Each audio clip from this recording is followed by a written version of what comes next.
lights on. Yeah, that's what.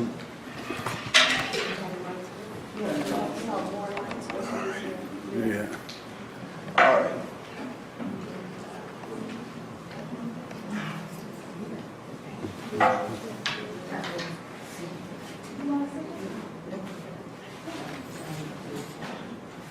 I guess this thing is working. Yeah, I hear it.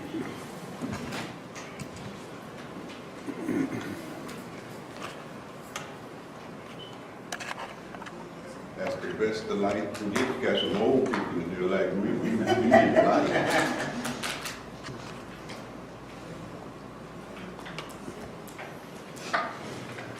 All right. That'll Well, with no further ado, glad to see so many here on a cold, frigid day like today. That means that you're really serious about, making relationships turn into love. It's an art, much like making grapes turn into wine.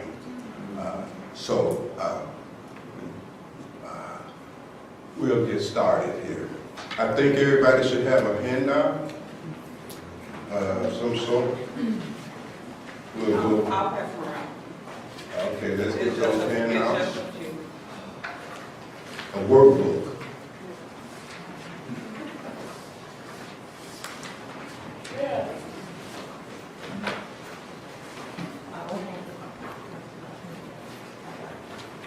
Does this thing move? No. Okay. Please do not move this podium. Okay. So,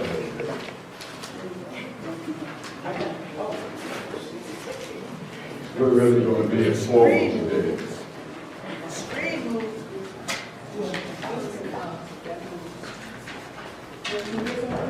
That's fine. That's fine.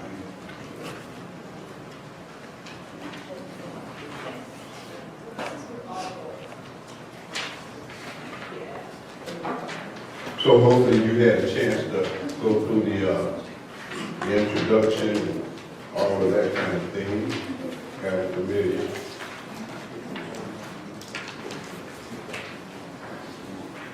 So we're gonna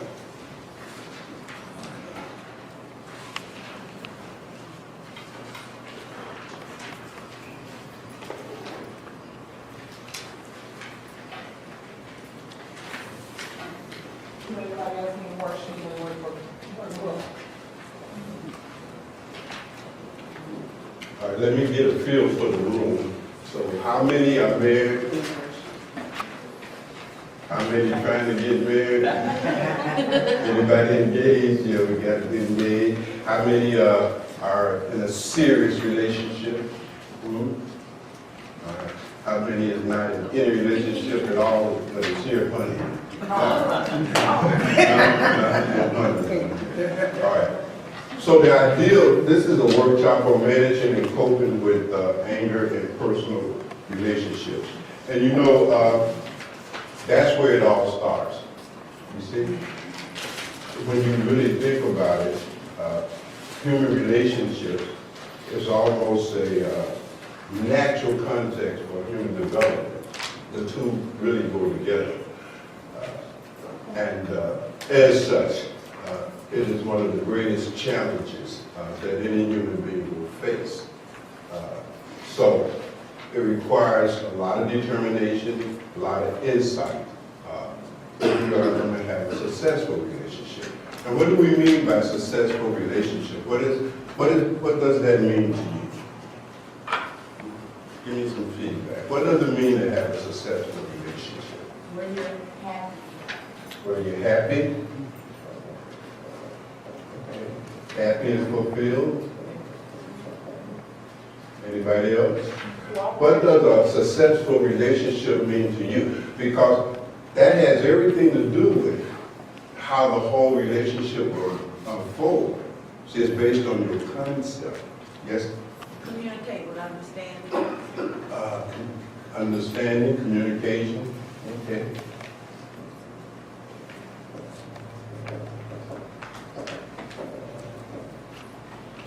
Now, to do that, of course, you have to tell the truth, right? Right, yeah. Because most people forget that if you're not telling the truth, you're miscommunicating. You're miscommunicating. And this task of telling the truth within the context of our relationship is really challenging because there's a lot of fear with that. You see, that if you tell the truth, there's going to be some consequences. You follow me? And there's a kind of fear there of intimacy and honesty in relationships. But yes, you want a kind of relationship where you're free to communicate, to be truthful, honest. You see? Because no relationship ever becomes more intimate than the capacity of the couples to tell one another the truth. You see, that's the key to intimacy. It's really the truth. What else? What else? Harmonious. Harmony. Yeah, harmony. You see, harmony. You gotta have harmony. Peace. And that's especially the case if you're on some kind of spiritual path or some kind of personal development course.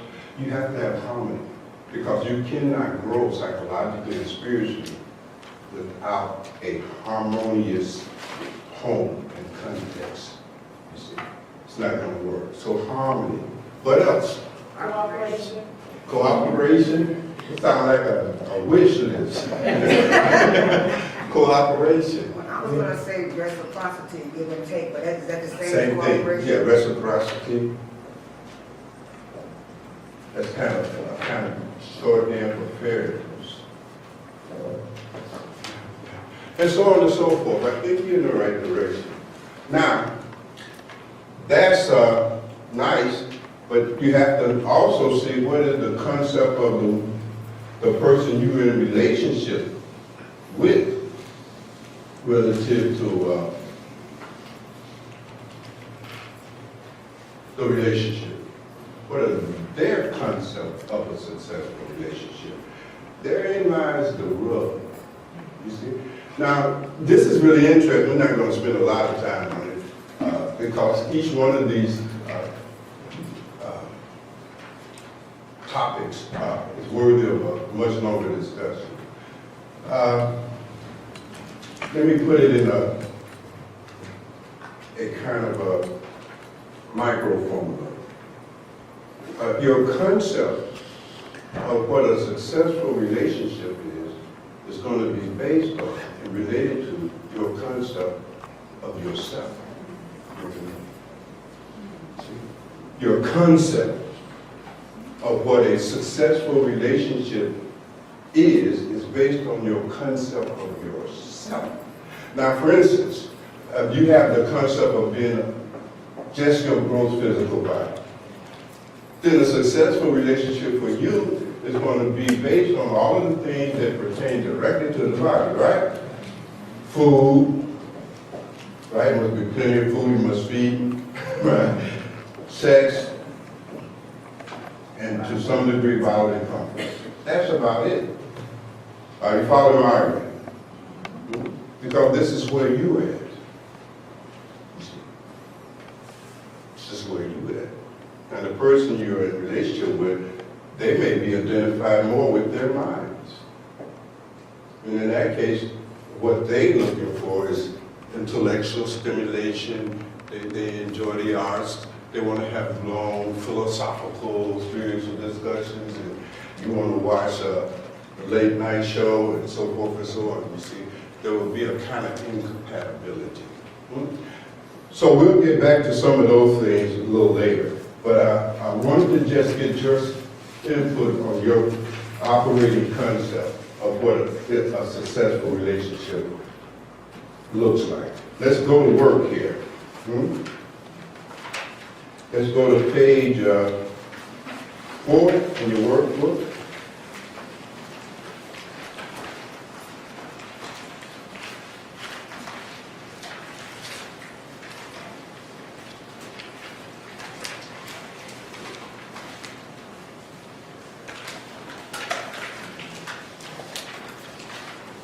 Now,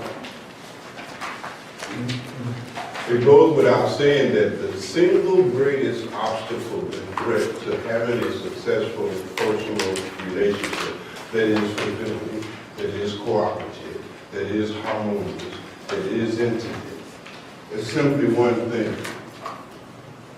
anger. anger. It is our anger at one another that destroys the possibility for a relationship to blossom and unfold to its highest potential. It just cannot happen. You see? Cannot happen. Why? Because anger is the direct opposite of love. See? When you're angry at somebody, you feel like giving them a big hug and a kiss and buying them a new car and a mink coat and all that. When you're angry at somebody, what does that make you feel like doing to the other? Yeah. Come on, bro.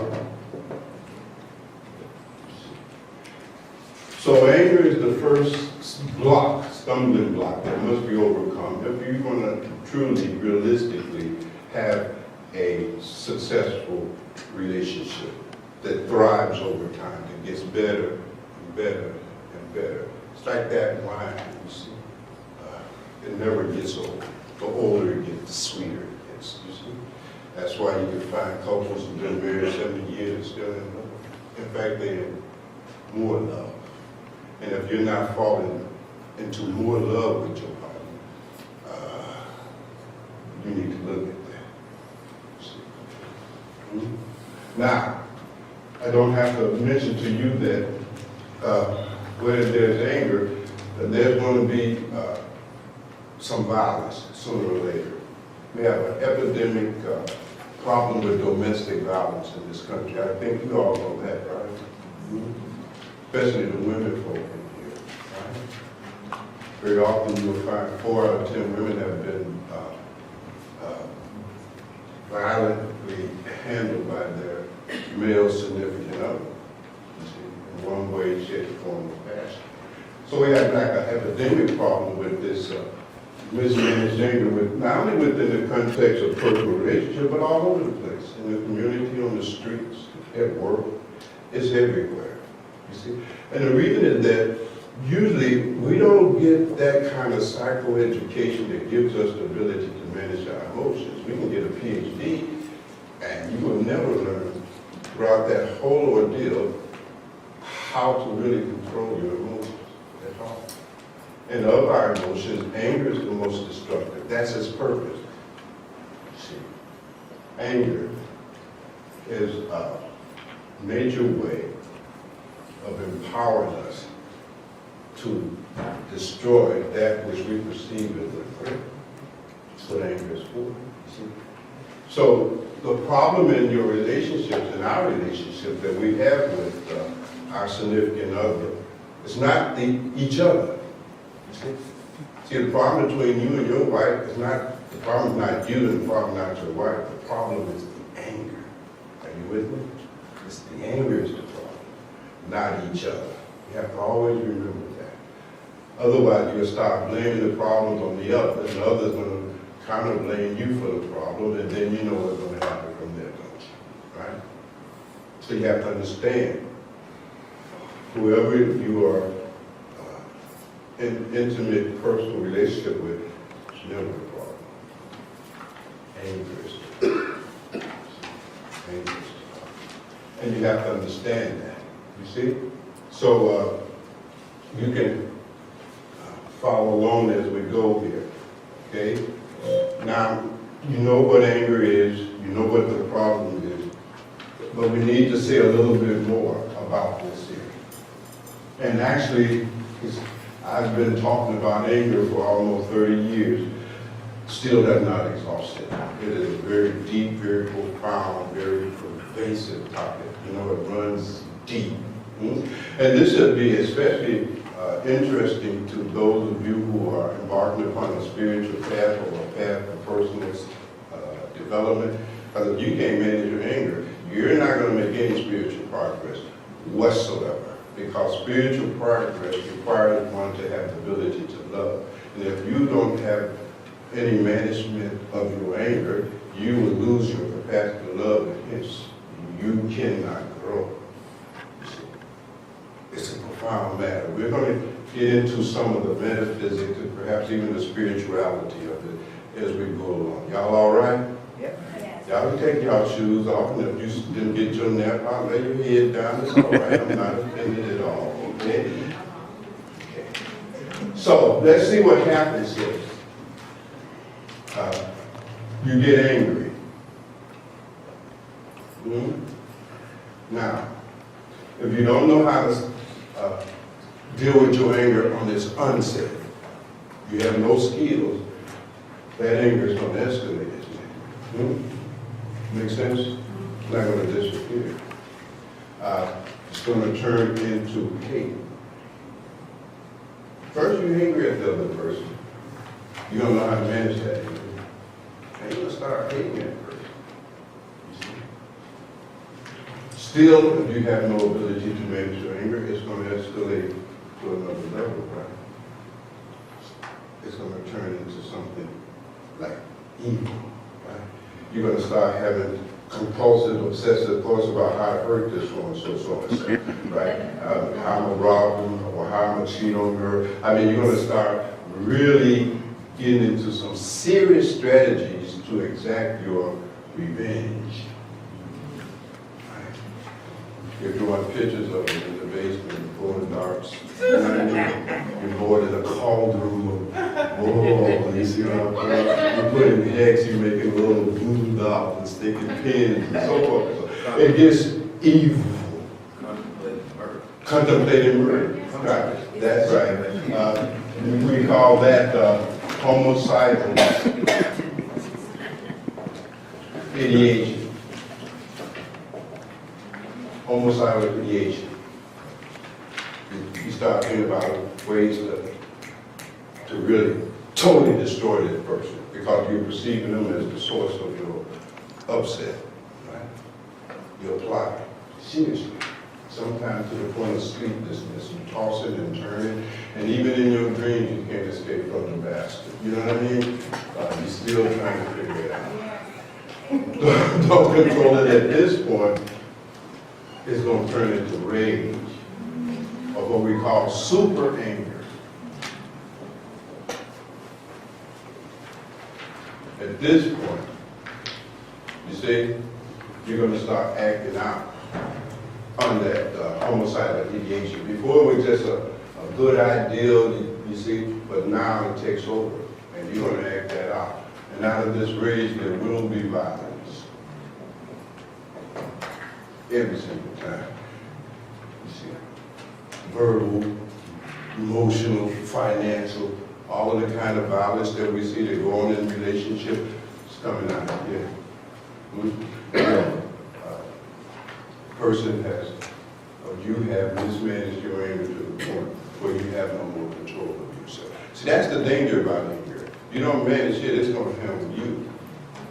You'll lose your self-control. You won't have no control of yourself. And we'll look into that in a moment. But the point I'm trying to make here is that it's never enough to ignore your anger. You got to deal with that. And you got to deal with it effectively. Because you'll go from being a nice deacon in the church, might even be the pastor, to a murderer. In a split second, like that. All of your humanity, all of your morality, all of your ethics, all of your education, gone.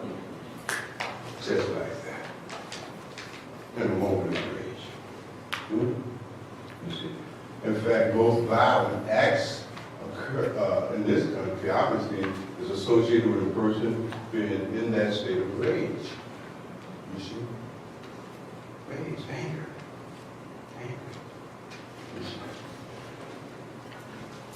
Now, here's an interesting thing when you think about it. The effects of anger on you. It's a take a look and look at that. So anger impacts you across the entire spectrum of your being. There's not a phase or a place or space in your entire total being that is not impacted on by your anger, or especially your failure to manage that anger. So let's take a look. Let's see what are some of the effects of this rage, this anger on your body. Have you ever thought about that? High blood pressure? Certainly it's gonna raise your blood pressure, right? Because anger is an energy. You see, it's an energy. You see? Biopsychic energy. You see? And it speeds up every metabolic function in the body. Speeds it up. You see? True? So it's going to move that blood, right? The pressure, right? Now if your arteries are all clogged, right? You're going to have some trouble, right? So it's definitely going to raise your blood pressure. And let me point out right now, before we go too far, and the reason that it does that, it excites your blood, you see, it creates that pressure, is because anger itself is a secondary phenomenon. It's not the baseline. The fundamental thing going on is fear. Remember, we define anger as nature's way of empowering us to protect ourselves from a perceived threat. Anger is fear-based, right? So you know how it is when you get scared, right? Somebody walks up behind you and says, boom, your heart jumps out of your chest, right? Yeah, it's the fear. It's the fear.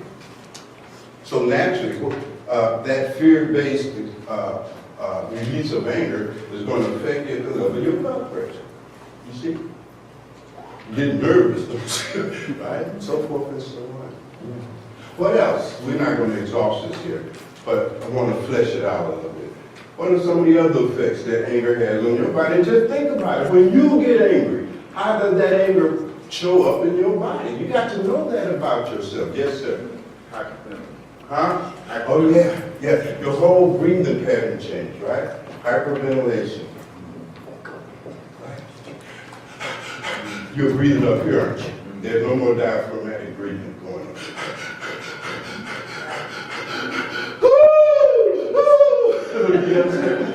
You can hardly breathe because the system is working, right?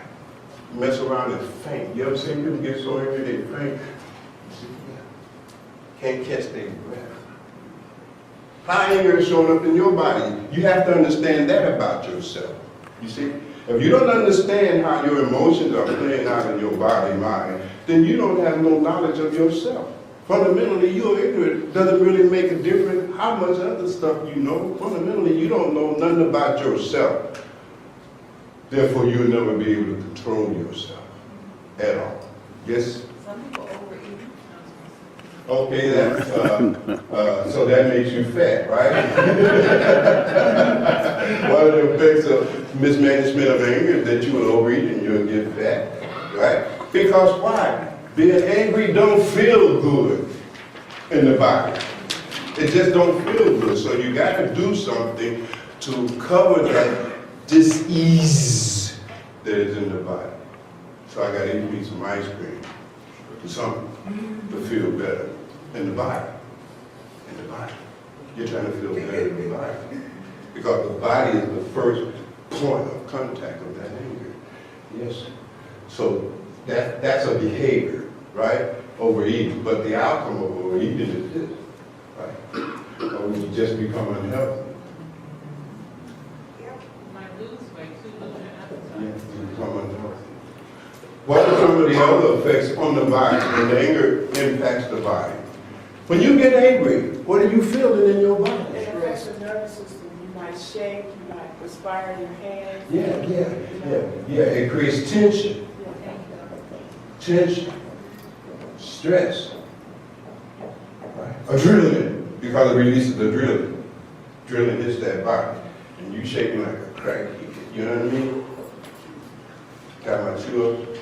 This place ain't got no insurance. Okay. There. Tension, stress. Because the brain, right, have all of these hormones in there, you know, right? More adrenaline, you know, and all of these things, they start getting released, right? Hormones start moving, right? Because the body is in a hyper state of vigilance. What else can happen in your teeth in the body? Yes, ma'am? Migraines. Yeah. Why you could suppose that happened? Just stress. Stress. You're stressed. Yeah. Hey, where there's anger, there's always stress. Make them know. Always. There are concomitant phenomena. Where there's one, there's the other. Like smoke and fire. Always. Now, what you do with that, how you manage that, your style of dealing with that would be different. Maybe we'll say a little bit about that. Yeah, so you get migraine headaches and all of these kinds of things. What else? And again, we won't exhaust it, but the homework for you, the takeaway for you, is that you got to leave here today and you got to know exactly how this anger is affecting you at the level of your body. You got to know that. You got to know that. You see? There are so many illnesses that are a direct result of stress-based illnesses. And most stress is a result of this fear and anger. You see? Mess you up. You see? And especially important for sisters over here because you got a female body. That's delicate equipment. It's not even designed to handle no stress. Are you with me? And you mess around and you're going to have lumps all in your breast, knocks under your arm, fibroids are breaking out all over you. It's going to wreck your menses. You're going to be in premature menopause. You understand? Your iron level is going to fall down. You're going to get all out of whack, your electrolytes. You understand what I'm saying? Mess you up. You see? Mess you up. Quick. Hmm? Yes, sir.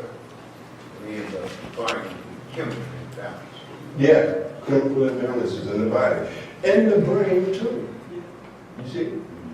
It interfere with the brain, making the dopamine and so forth and so on. So you just ain't going to never feel good. You see? That means you're going to be back and forth to the doctors. Back and forth, back and forth. Well, much, much more. What about your heartbeat? What happens? Right. And so your heart is flooded with cholesterol and barbecue sauce. You gonna drop dead. You gonna mess around and kill yourself. You're gonna get so angry you're gonna have a heart attack. That. Just that. You see? At a certain age, you know, we gotta stop getting angry. I mean, if you're over 60, you really gotta get you some good anger management skills, because this body gets weak, it's more vulnerable, et cetera, you see? And your body, due to the aging process, is no longer strong enough to tolerate this stress that is simply being generated out of our anger. It will kill you. You will drop dead. So we see that anger has a whole host of negative effects on the body, right? And we can go on and on and on. But the task is you got to really inventory the effects that your anger has on you. Are you with me? So this is not merely an academic discussion here. Are you with me? Mm-hmm. All of this equals suffering. What the Buddhists call dukkha. You see, pain. It don't feel good. The point I'm making is that your mismanaged anger don't feel good. And because it don't feel good, you're going to resort to those behaviors by indulging in which you can make yourself feel better at the body. You become a candidate for substance abuse, foodaholic, sexaholic, chocoholic. I mean, you're going to move into some kind of addiction. Definitely. You see, we know that in substance abusers, that even after they get clean, the next thing we got to deal with is their anger. Because the anger went under them. You see, they were self-medicating to avoid the pain, you see, in the body. Well, this is not the worst of it. It gets worse. Right? and I'm not going to exhaust this here. You all should have this little booklet. You all have this, if not, make sure you get one. Okay, take it home with you. Because it goes into each of these things a little bit more detailed. I'm just summarizing some of that material. So we looked at the body, so that's not good. What about your mind? Because you have a mind. Well, some of us have a mind. Inability to think clearly. Okay? The inability to think clearly, right? You lose the ability for rational thought. Rational. Is that right? When anger hits your mind, you become mad. We even use that term, mad. But we mean mad in a clinical sense. You become really mad. You cannot think clearly. You cannot think rationally. It sets that capacity down. What are some of the other effects? Your mind begins to imagine all the things you're going to do exactly what Yeah. you're mad at. Yeah. It creates a kind of obsessive compulsive disorder, doesn't it? OCD. You see? Which means that the mind becomes restless. Is there any more peace in mind? No. No? Right. Destroys any semblance of peace of mind. You can't be angry and have peace of mind simultaneously. Make a note. That can't happen. That never happens. You see? It's like darkness and light. They cannot occupy the same space simultaneously. Similarly, you can't be at this upper register of anger and have any kind of peace of mind. That's not happening. You see? That's not happening. You see? What are some of the other effects? Increase self-concern. Hmm? Increase self-concern. You're concerned about you. Okay. What the effect of... Fixation. You become fixated. Ego fixation, I call it. Occurs. Ego fixation.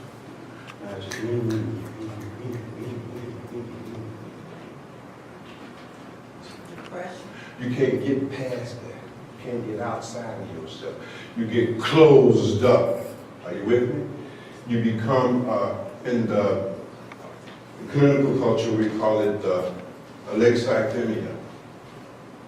You lose the ability to have empathy because you're too closed up. You see? Alexithymia sets in. Yes, ma'am. Your mind replace. Yes, that's a sort of like that OCD syndrome too, right? But it constantly, right? It gets caught in a doodle. It just spins over and over, over, over, over, over, over. You get a one-track mind. That's all you can think about. You see? Yeah. Yes, sir. And as that cycle continues, to the crisis, when you end up sabotage. Yeah. It start producing all kinds of things, you see. If you get some depression going on, you know, because the emotions is here, right? Rooted in your mind, right? So you start getting depression, right? Sad. And this part here, when you get fixated on yourself, you see, you get trapped in self-pity. You start feeling you're a victim. And just get deeper and deeper and deeper and deeper. You see. In fact, technically you become temporarily insane. Thank you. Thank you. And you can get a clinician to get you off the hook as we go to court, you know what I mean? And make a good case for yourself that you did something, but you did it in this, you were temporarily insane. Look, they cut you loose, you know, put you in a psych ward, but they ain't gonna give you a lecture shit because they understand when your anger has taken over your mind, there is no more sanity. It destroys sanity, make a note. And everything that constitutes sanity, that's destroyed. Destroyed. You're no longer sane. True? And out of that state of insanity, you'll kill your kids, you'll kill your wife, kill your siblings. Definitely good. You definitely will kill your husband. That's what I'm talking about. Yeah. In fact, 65% of all homicides in this culture occur within the context of these so-called significant relationships. Did you know? You got a much better chance of being killed by one of your significant others than you do by some GD out of Iraq. You see? True. True. Because think about it, these are the people you get angry at the most frequently. You don't get into that, right? Because who are you getting angry at? People that are in some kind of level of relationship with you. And if it's a husband, wife, and so forth and so on, that's a close relationship. There's a great challenge there. And if you don't have it, you will wake up and kill the one man next to you. You know what I mean? But if you get a good attorney, you can get you a good psychiatrist, they can get you off the hook. But if you don't have that kind of money, then I recommend you probably want to start practicing this. Okay? Any other obvious impacts that anger has on your mental functions that you can think of? Again, look at yourself. See, the key here is to focus on yourself. Just remember your last occasion where you got angry at somebody. And now reflect and see. And you can do that. You can reflect in hindsight. And see. See, because if you can't see this in hindsight, you're definitely not going to see it at the moment of impact. Are you with me? Do not kid yourself, right? You can't see this in hindsight. You will not see it because anger strikes in milliseconds. It's gone. Really quick. Really quick. You got to see this about yourself. See? Now just think back. Last time you got angry with somebody. How did it affect your mind? What started happening inside your mind? Did you notice some of this stuff started happening? Did you notice something that is not yet distant or so forth? Yes, my dear. Weight loss. Weight loss? Yeah, that'll go back to the body, right? Because sometimes you can become so depressed or so fixated, right, that you can't even think about meeting the needs of the body. You see? Because your mind is such turmoil, you see. The spiritual tradition, we call those kleshas. Klesha is a Sanskrit word, it means turmoil.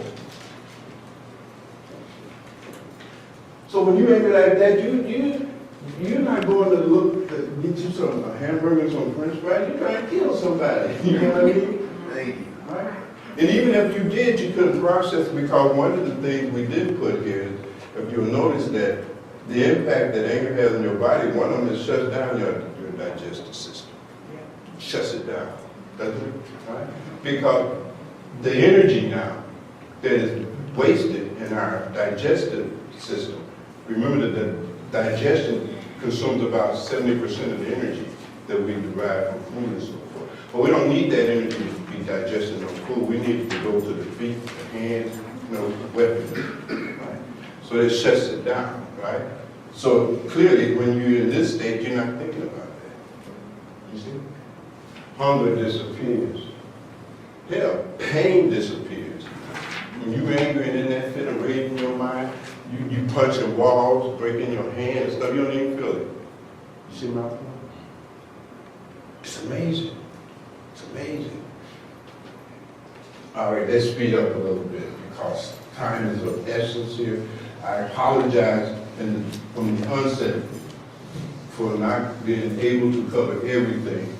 So I hope you will forgive me. That's why we give you the book, and there's websites, there's videos, and there's people in the room that you can follow up with, that can hold your hand with you and walk you through more and more of this argument here. And certainly, I don't expect you to just sit there and believe everything I'm saying. It's not that kind of show, you see. All I ask that you do is to consider the argument. Just consider it, you see. And then come away with your own conclusion, your own understanding. I don't have all the answers up here, you see. And my answers are my answers. You have to find your answers. You have to solve your problem, you see. Nobody can understand for you. That's your work. So, one last area, you looked at the body, looked at the mind, briefly, just briefly.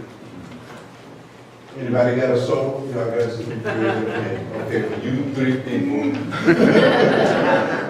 You want to look and see how anger affects you spiritually. So we have spiritual faculties. Like we got mental faculty and bodily faculty, we have spiritual faculties, you see. There are certain kinds of human behavior that is a reflection of a healthy operation of your spiritual faculties. There's similarly certain signs that you are able to mentally operate in a healthy way. You see, that's what the DSM is all about. You know, psychiatry, psychology measures that. How well your psychological faculties are operating. You see, you're depressed all the time. That means something wrong with you. You got mental problems, emotional problems. It means that there's something wrong with your faculties. Similarly, there are spiritual faculties. You see, how does anger impact you spiritually? You can't forget. Yeah.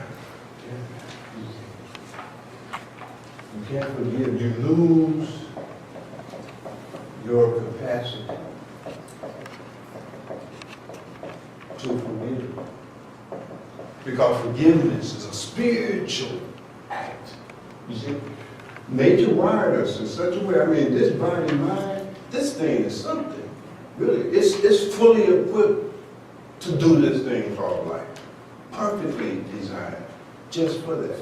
And it gives us these faculties, you see. So even when you're angry, when you're obsessed, fixated with taking revenge on somebody, you have another faculty, if you don't let that anger eat it up, that gives you the ability to forgive them for their trespasses against you. Not that you condone what they did. You forgive others for your own sake. It's a refusal to drag this anger around the rest of your damn life. Miserable, can't sleep, you know, full of homicidal ideation, low peace of mind. You forgive and restore health to the mind. It's a spiritual capacity, isn't it? Anger shuts that down when it reaches the level. You've indulged in anger so often, so frequently, you're habitually angry now. You lose this capacity. You can't forgive nobody. You're full of grudges. You don't forget shit. You understand? You carry it around with you all the time. You cradling in it. You nurturing it. You understand? You show it to everybody you see. Look and see how wrong people done did me. Girl, let me tell you about how he did me. You understand what I'm saying? You brag about it. Nobody has been more mistreated than me. It is sick. It is absurd. You see? It's the result. You done destroyed your capacity. One of your spiritual capacities. One of your spiritual faculties is not operating. You see? Follow what I'm saying? What are some of the other effects that this unmanaged and mismanaged anger produces? Lack of empathy and compassion. Yeah, because he's coming from here, compassion, empathy. You don't have no empathy for nobody. Can't feel it. I'm angry. You see what I'm saying? Angry. Shuts it down. It can be your wife, your husband, your children, your mother, your father. Make no difference. People who you should have empathy for in that moment. You have no empathy for. You don't care about nobody but yourself in that moment. You see. Closed up. Spiritual effect. Anger affects you spiritually. You see. In the Bible, they talk about anger some 400 plus occasions. In Buddhism, that's all they talk about is anger. Pleasure, anger, ill will toward others is the source of much of our human misery. You see? It is something. The inability to forgive, the lack of compassion, empathy, the ability to take other people's feelings into consideration. Anger shuts that down. Can you love? No, Can you love? no. No. No love is happening for you. You see? No love is happening. Jesus said something over 2,000 years ago, very profound, great psychologist, great insight into human nature. And he was saying, you do all of these things. You forgive others. You show compassion for others. You have empathy for others. You love others. Not merely for the sake of the other. Yes, it's to some extent, yes, it's for their benefit, but not ever exclusively for the sake of the other. You love, you show compassion and empathy, you have all of these spiritual qualities toward others, not really for the sake of others, but for the sake of not losing your capacity to have them. Are you following my argument? That which you don't use, you what? Lose. Now, if you don't love, you lose the capacity to love. Yes. You don't show compassion, you lose the capacity Yes. to have compassion. You don't forgive, you lose the capacity to forgive. That's a messed up life. That's a miserable ass life. You just carry grudges all over the place. You know what I mean? It's cancerous. Are you with me? You done lost your capacity to forgive those who trespass against you. Jesus pushed the envelope. He said, well, this is just not pertaining to your significant other, you know, my wife, my children. He said, throw your enemy in there. Why? You love them so that you don't lose your capacity to love. If once you lose your capacity to love, you can't live. Life ends for you. You're like the bellows, Kabir Shah says, of a blacksmith. You breathe in, you breathe out, but technically you did. Ain't no joy in your life. Ain't no celebration going on in your life. There's no joy. There's no bliss. Anger has eaten it up. You become bitter, sarcastic, Cynical. right? Cynical. Cynical, a misanthrope. You hate people. You don't even like being around people. You become antisocial. You become sociopathic. Are you with me? Yes. Yes. Only certain people move. That's right. It's profound. It is profound.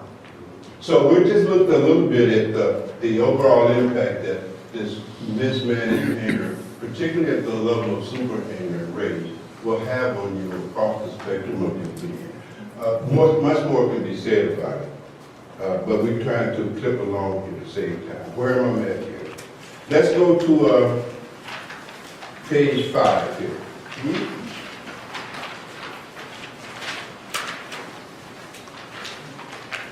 Because here you got to look at your triggers. Is it, you got a page 5? I don't know what it is. It's in your workbook. Part of this knowing thyself, you see, in every great wisdom tradition, it has always been advised that before you do anything else, before you try to know anything else, know thyself. This admonition has come down since time immemorial in high African culture, Egypt and pre-Egypt. Emphasis was on knowledge of self. And the rise of Greek philosophy, know thyself, know thyself, know thyself, know thyself. You see? So you got to know yourself. You see? Now, the kind of knowledge that we're talking about here is what they call emotional intelligence. Emotional intelligence, or EQ. And in ancient times, in the psychology of education, it was thought that your IQ was the single greatest predictor of your ability to have success. You see, whether on the job or in your relationship, etc. But upon closer examination, it was discovered that's not it. See? EQ, emotional intelligence. The intelligence to manage your own emotions. That skill set is the most important skill set. The greatest failures in the world and in relationships are people that cannot get along with other people.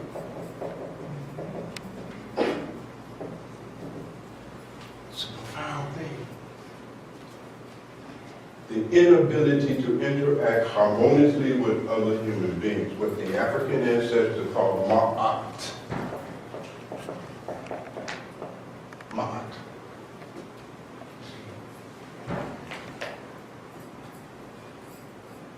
If you can't get along harmoniously with other human beings, what do we mean by harmoniously? In a way that is non-violent and psychologically healthy. If you can't get along with other human beings, even one other human being, you will fail. You'll go to the job, you can't get along with co-workers, right? What's going to happen to you? Huh? Can you come up on my job and fight with the other employee, slowing down production? You're gonna lose it. I'm fired. Can you stay married, fighting, complaining all the time? What's going to happen? We'll divorce your ass. You got to go. You got to go. Yes. Right now. Right? That's harmony. You see, you cannot interact harmoniously with other human beings. Because we have already seen that when anger hits the mind, you get stuck on your ego. An ego fixation arises. You're stuck on you. You can't pull other people in. You have no empathy. You don't factor them in. It's just me. What I want, what I want, what I want, what I want, what I want. You follow what I'm saying? Me, myself, Me, myself, and I. Yeah. Polypsyche. You know what I mean? Split personalities, all kinds of things. It's emotional intelligence. Right? So now one of the things that you have to have is you begin to develop and cultivate some emotional intelligence. You got to find out what are your triggers. Now this is really interesting. There are certain things that triggers your anger. Have you ever thought about it? Because the person living with you knows exactly what your triggers are. Because again, when a person gets angry, it's like being in a boxing ring. You remember Ali, he would start talking about Joe Frazier, Mama, and all that stuff, and Joe Frazier get mad and stop boxing, right? He just swing, right? Ali just box. Knock him out. You see? Or on the basketball court, we talking trash to each other, talk about your mama, you can't hit no more. You know what I'm saying? You're angry, right? Well, something like that happens, triggering you, you get angry, right? That person got you under their control. That's the easiest person to control, is the person who is angry. It is so easy. It's like you can play with them like a puppet. You know what I mean? Bilal and I, when we were little boys, well, mostly Bilal, I did. And I discovered that early in life, we'll go by the basketball courts, right? And the big boys would be there playing, right? And we'll stand on the sideline, right? And we commented on the game, right? And so I'll turn to Bilal turned to me and said, did you see how he just pushed Willie out of the way? He just knocked him down like Willie when he ain't playing. Now Willie is hearing this, right? We're instigating. See? And Willie heard that, you see, he started doing his self-talking, and a fighter broke out. You know, it was a superpower. You know, it was like doing a Sydney, a superpower. We were thrilled. But the point is that when you don't know your triggers, and other people do know, right? You could be easily instigated, easily controlled, easily knocked out. Are you with me? Easily knocked out. And that's what the police do. One of the things that used to occur in our community, in our culture, when especially young black males, you were taught how to control your anger out here on the street. You see, because the racism is real here, right? And so when you get pulled over, you gotta know how to, yes, sir. Yes, ma'am. You know, you don't hold court in the street. And then you come home unshot. Are you with me? But the police know how to provoke you, pull your pants down, put your hands up, embarrass you. And all that stuff make you angry, right? And you lose control. Now you got you. You resist arrest, it's a felony. Now you can't get a job. You know what I'm saying? Back in the day, young black males were taught that skill. Didn't make them coward, they understood. Control it. Control it. Transform it. Transform it. It's energy.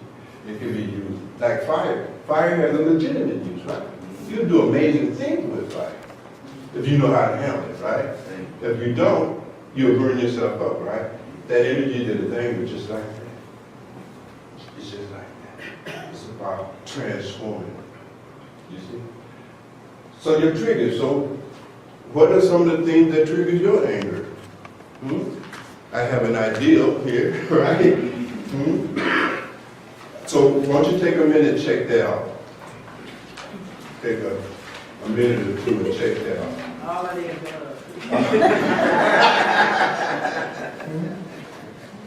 And be honest in your assessment. Don't exaggerate one way or the other. You know what I mean? Just honest. You see, with yourself, be honest. Just be honest. Because you're trying to know yourself. So there's no reason to lie to yourself. Lie to me. Lie to the person sitting next to you. Don't ever lie to yourself. You will lose your sanity.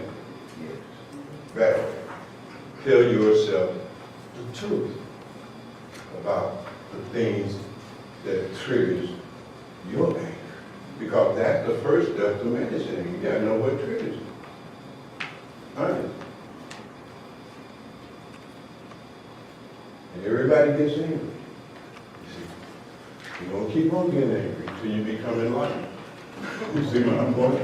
But if that's gonna be a minute for you, I suggest you pay attention. It makes you angry when people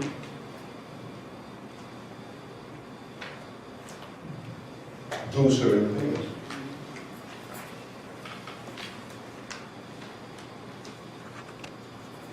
Maybe when you don't get what you want. Maybe it's when people keep you waiting, when people treat you unfairly. You see. Based on your concept of what is fair. As if the whole world is operating off of your concept of fairness. Are you with me? When they do something wrong, according to who? You.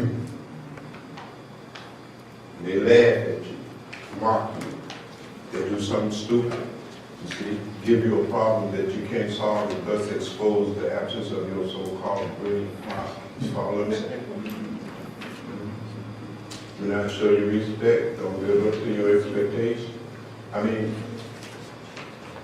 I think I covered everybody in the room. Check it out, check off the ones, okay? How many have more than 5? Okay, you're in some serious trouble. You're in some serious trouble. You meet me after class. Oh, God.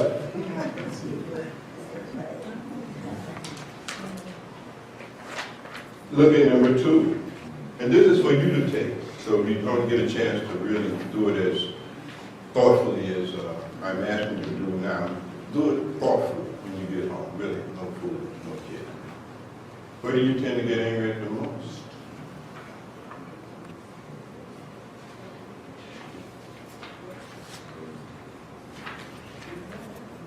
And the last time you were angry, what angered you the most? You got to know this about yourself. You got to know this about yourself. What are your triggers? And when you look at all of those triggers, basically, they all can be collapsed into the first one.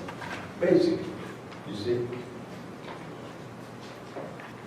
When you can't get your right.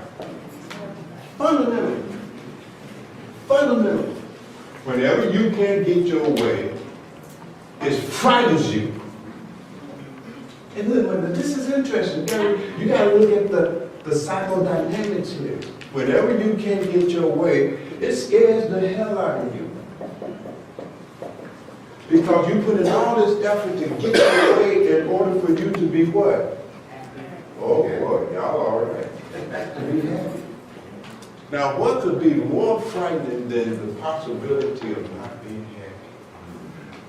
That's scary stuff, because we are all wired and impulse to be happy. What everybody in this room is doing and everybody out there, all sentient beings, human and otherwise. You're just trying to be happy. Bottom line.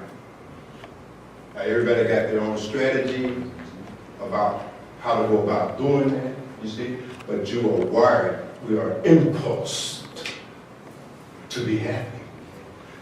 And we come up with ways by implementing, we are convinced that we will be happy. And when that strategy is frustrated or interfered with, that's some scary stuff. Now when I get scared, what's the next thing I'm going to get? Angry. Right. Right. That's going to generate me some anger. Because I'm angry because you messing with my strategy by which I'm trying to get happy. And I need to be happy because I'm never happy enough. You see, when I say that we are impulsed to be happy, I mean happiness with a capital H, not lowercase. We're impulsed to be absolutely happy. Happy with no need to do anything else for the sake of being happy. Absolute fulfillment, absolute satisfaction. A happiness that does not wane, does not come and go. You with me? We want the real deal, permanent happiness. You see? Now we'll settle for less very often. A pleasure here, a pleasurable moment there. But that's not what we're looking for. You see? We want absolute, utter, and complete happiness. A happiness that is not dependent upon anyone or anything else. You see? You want to become free. We're going to talk about that. You see?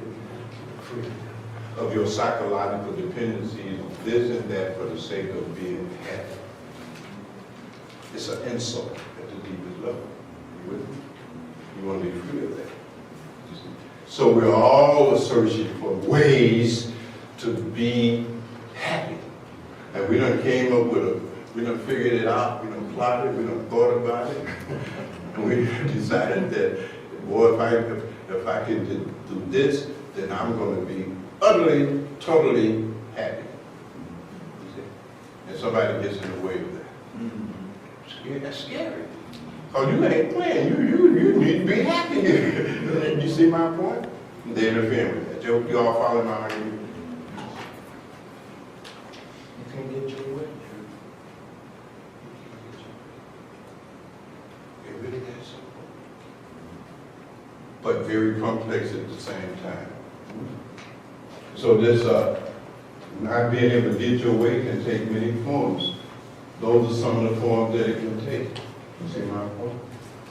Those are some of the many forms that this fundamental trigger takes.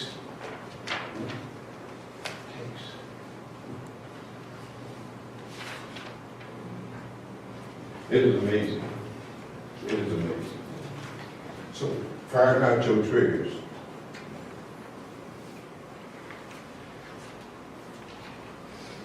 That's insight that you have to have. So much more can be said about that. Let's go to page 6. Y'all all right?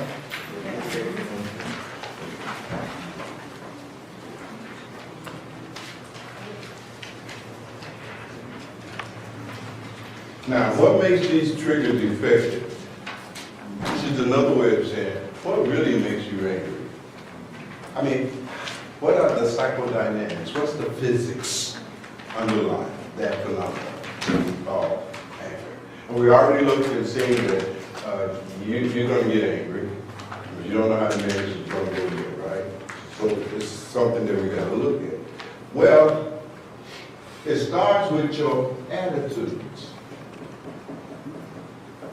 Now, this is really interesting, right? So in the little handbook, you can read more about it. I'm just going to kind of gloss it a little bit. But your attitudes, what's an attitude?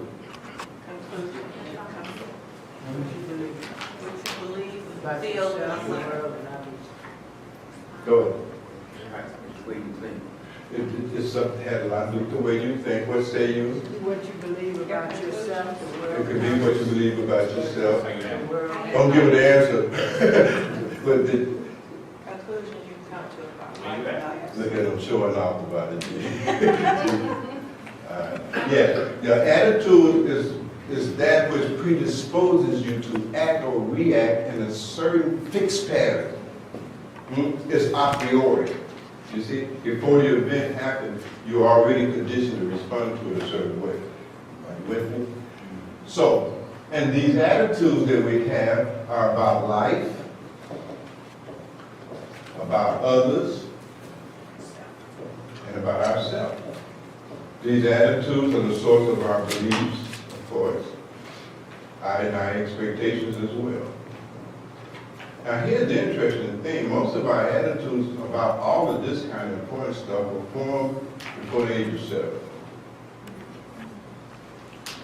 Before the age of 7. Your childhood. And see, your adulthood rests on your childhood. Your childhood does not psychologically disappear. You see, your adulthood is standing on it. It is your basement. It is your foundation. You see, it is what is often generating your reactions at a very subconscious level. You don't even know it. You see.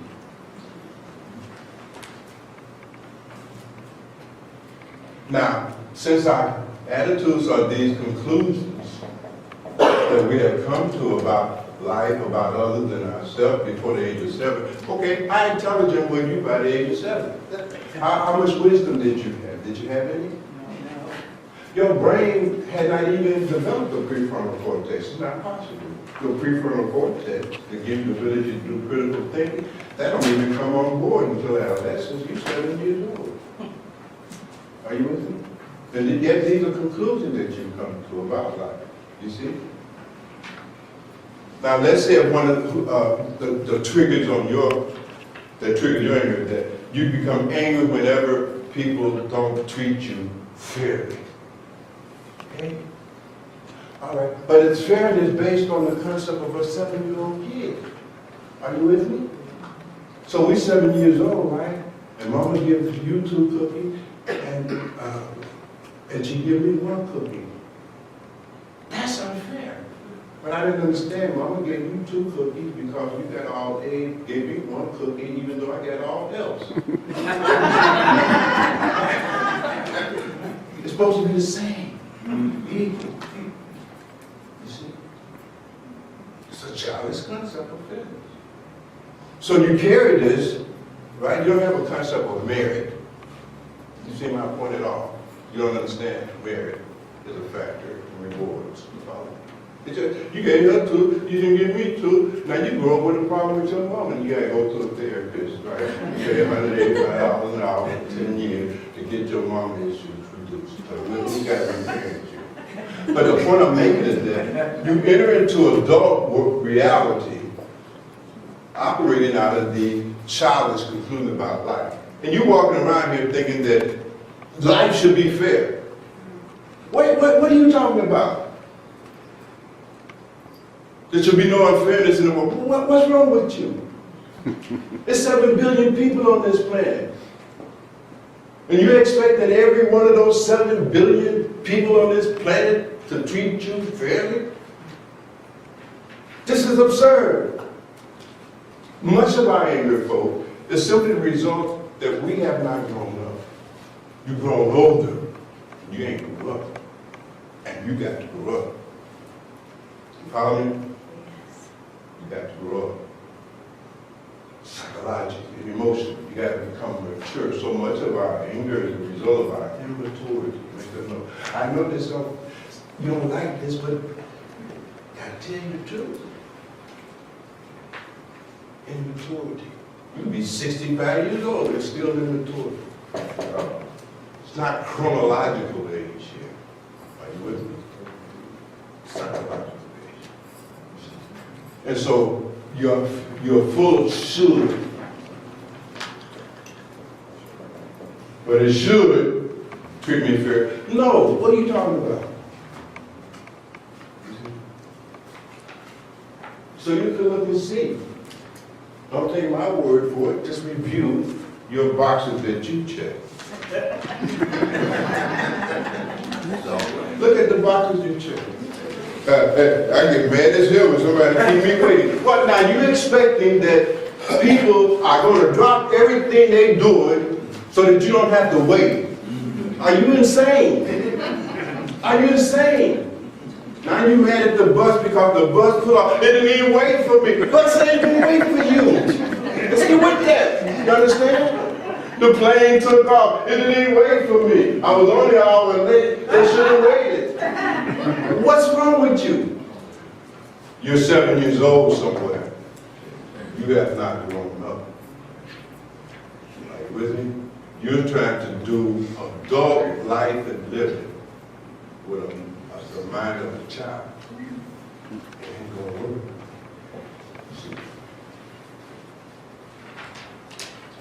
When somebody do something wrong, you see? Makes you angry. Or you think everybody should do something always right. What is this? It's criminals in this place. You understand what I'm saying? There's some criminals in this room.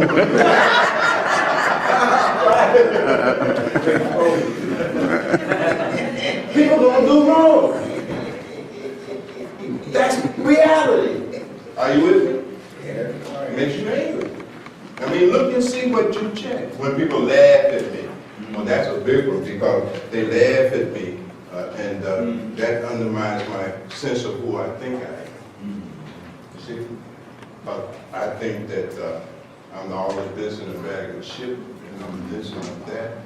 They're laughing at me. You see? It diminishes my ego. You see? You're going to find that that's a kind of secondary base factor that underlies these triggers. You see, whenever you're who you think you are is not validated by others, you get angry. We call it ego diminishment. So it's two things that you have to focus in. They're related. One is these childish attitudes that you have about life, about others and yourself, that you have carried over from your childhood and never corrected them. The second one is ego diminishment. A lot of times that has a lot to do with our neurotic reaction to how people interact with us, right? Because see, you have a ego. Your ego is a concept. The concept of self. It's a concept you have of yourself. It's just some stuff you have invented about yourself. Your ego consists of a bunch of qualities and characteristics that you have arrogated to yourself for the sake of impressing other people. Are you with me? Basically. I'm not saying don't have one, but don't get it confused. You see, that's your persona, your mask. You know, in ancient Greek theater, they wore the mask, they put on the mask to depict each emotion from the distance from the stage, and the audience was so great, et cetera, et cetera. That's your persona. It's your self-made concept of yourself. It's a self that you invent out of thin air, merely for the sake of impressing other people in order to get their attention. Basically. And it's purely subjective. Nobody knows who this self you're talking about is. We can't see, touch, taste, smell, or feel it. It is 100% subjective. It's made out of the same stuff that your dreams are made of. You see, like you dreamed something last night, and then he comes to, Bhagwan, what do you think about that dream? Then you say, well, how do you see you in your dream? It's your dream, it's subjective. You see, same way your concept of who you think you are, it's made out of the same stuff that dreams are made out of. And can't nobody see it. Can't nobody interact with you on the basis and validate it, because we don't know what we can't see it. And whenever we do act in a way that don't validate your imaginary concept of who you think you are, you get angry. Follow what I'm saying? Yeah. But nobody can see that. How can we validate what we can't see? In fact, we create imaginary concept of you. Are you with me? Because we don't know who you are either, so I superimpose an image on you. I don't know who you are, I can't know who you are, but since nature abhors a vacuum, I fill that vacuum with an image I create of you. And then that's what I relate to. That's exactly what we do in our relationships. There's never two people in a relationship, it's always four. You, right? Right? And then there's the other, right? So there's you, then there's your image, your persona, there's the other person persona, and they self, right? And then, I should say that it gets complicated. And then A is going to have an image of you, and you're going to have an image of A. You see, I get maybe 8 people. You know, a mess. This is it's a mess. Because a person is always responding and reacting to you on the basis of the image they have of you. Yes. Not the image you have of yourself. Make a note. Make a note. It ain't never about the image you have of yourself. It's the image we got of you. And that's what we're reacting to. And that image we have of you is just guesswork. It's just based on pure speculation. Because I said, I don't know who you are. Just like you don't know who I am. It's all imagery. It's all ego focused. You see? And one of the tasks of relationship is acquiring a kind of profound understanding and knowledge that transcend these superimpositions. We'll get to that in a minute. That's the art of it all.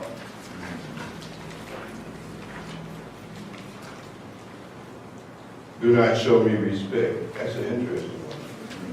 We're going to talk more about that, so I'm going to leave that alone.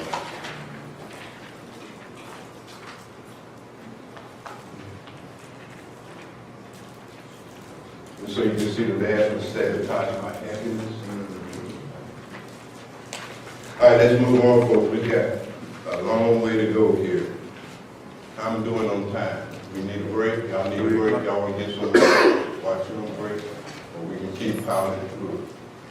Or you can move it, go on your own recognizance if you so please. Okay. So our wrong attitudes then toward life, toward others and toward ourselves is what makes us angry. What I'm suggesting, folks, is something very radical, okay? So hold on to your seat. What I'm suggesting to you is that don't nobody make you angry.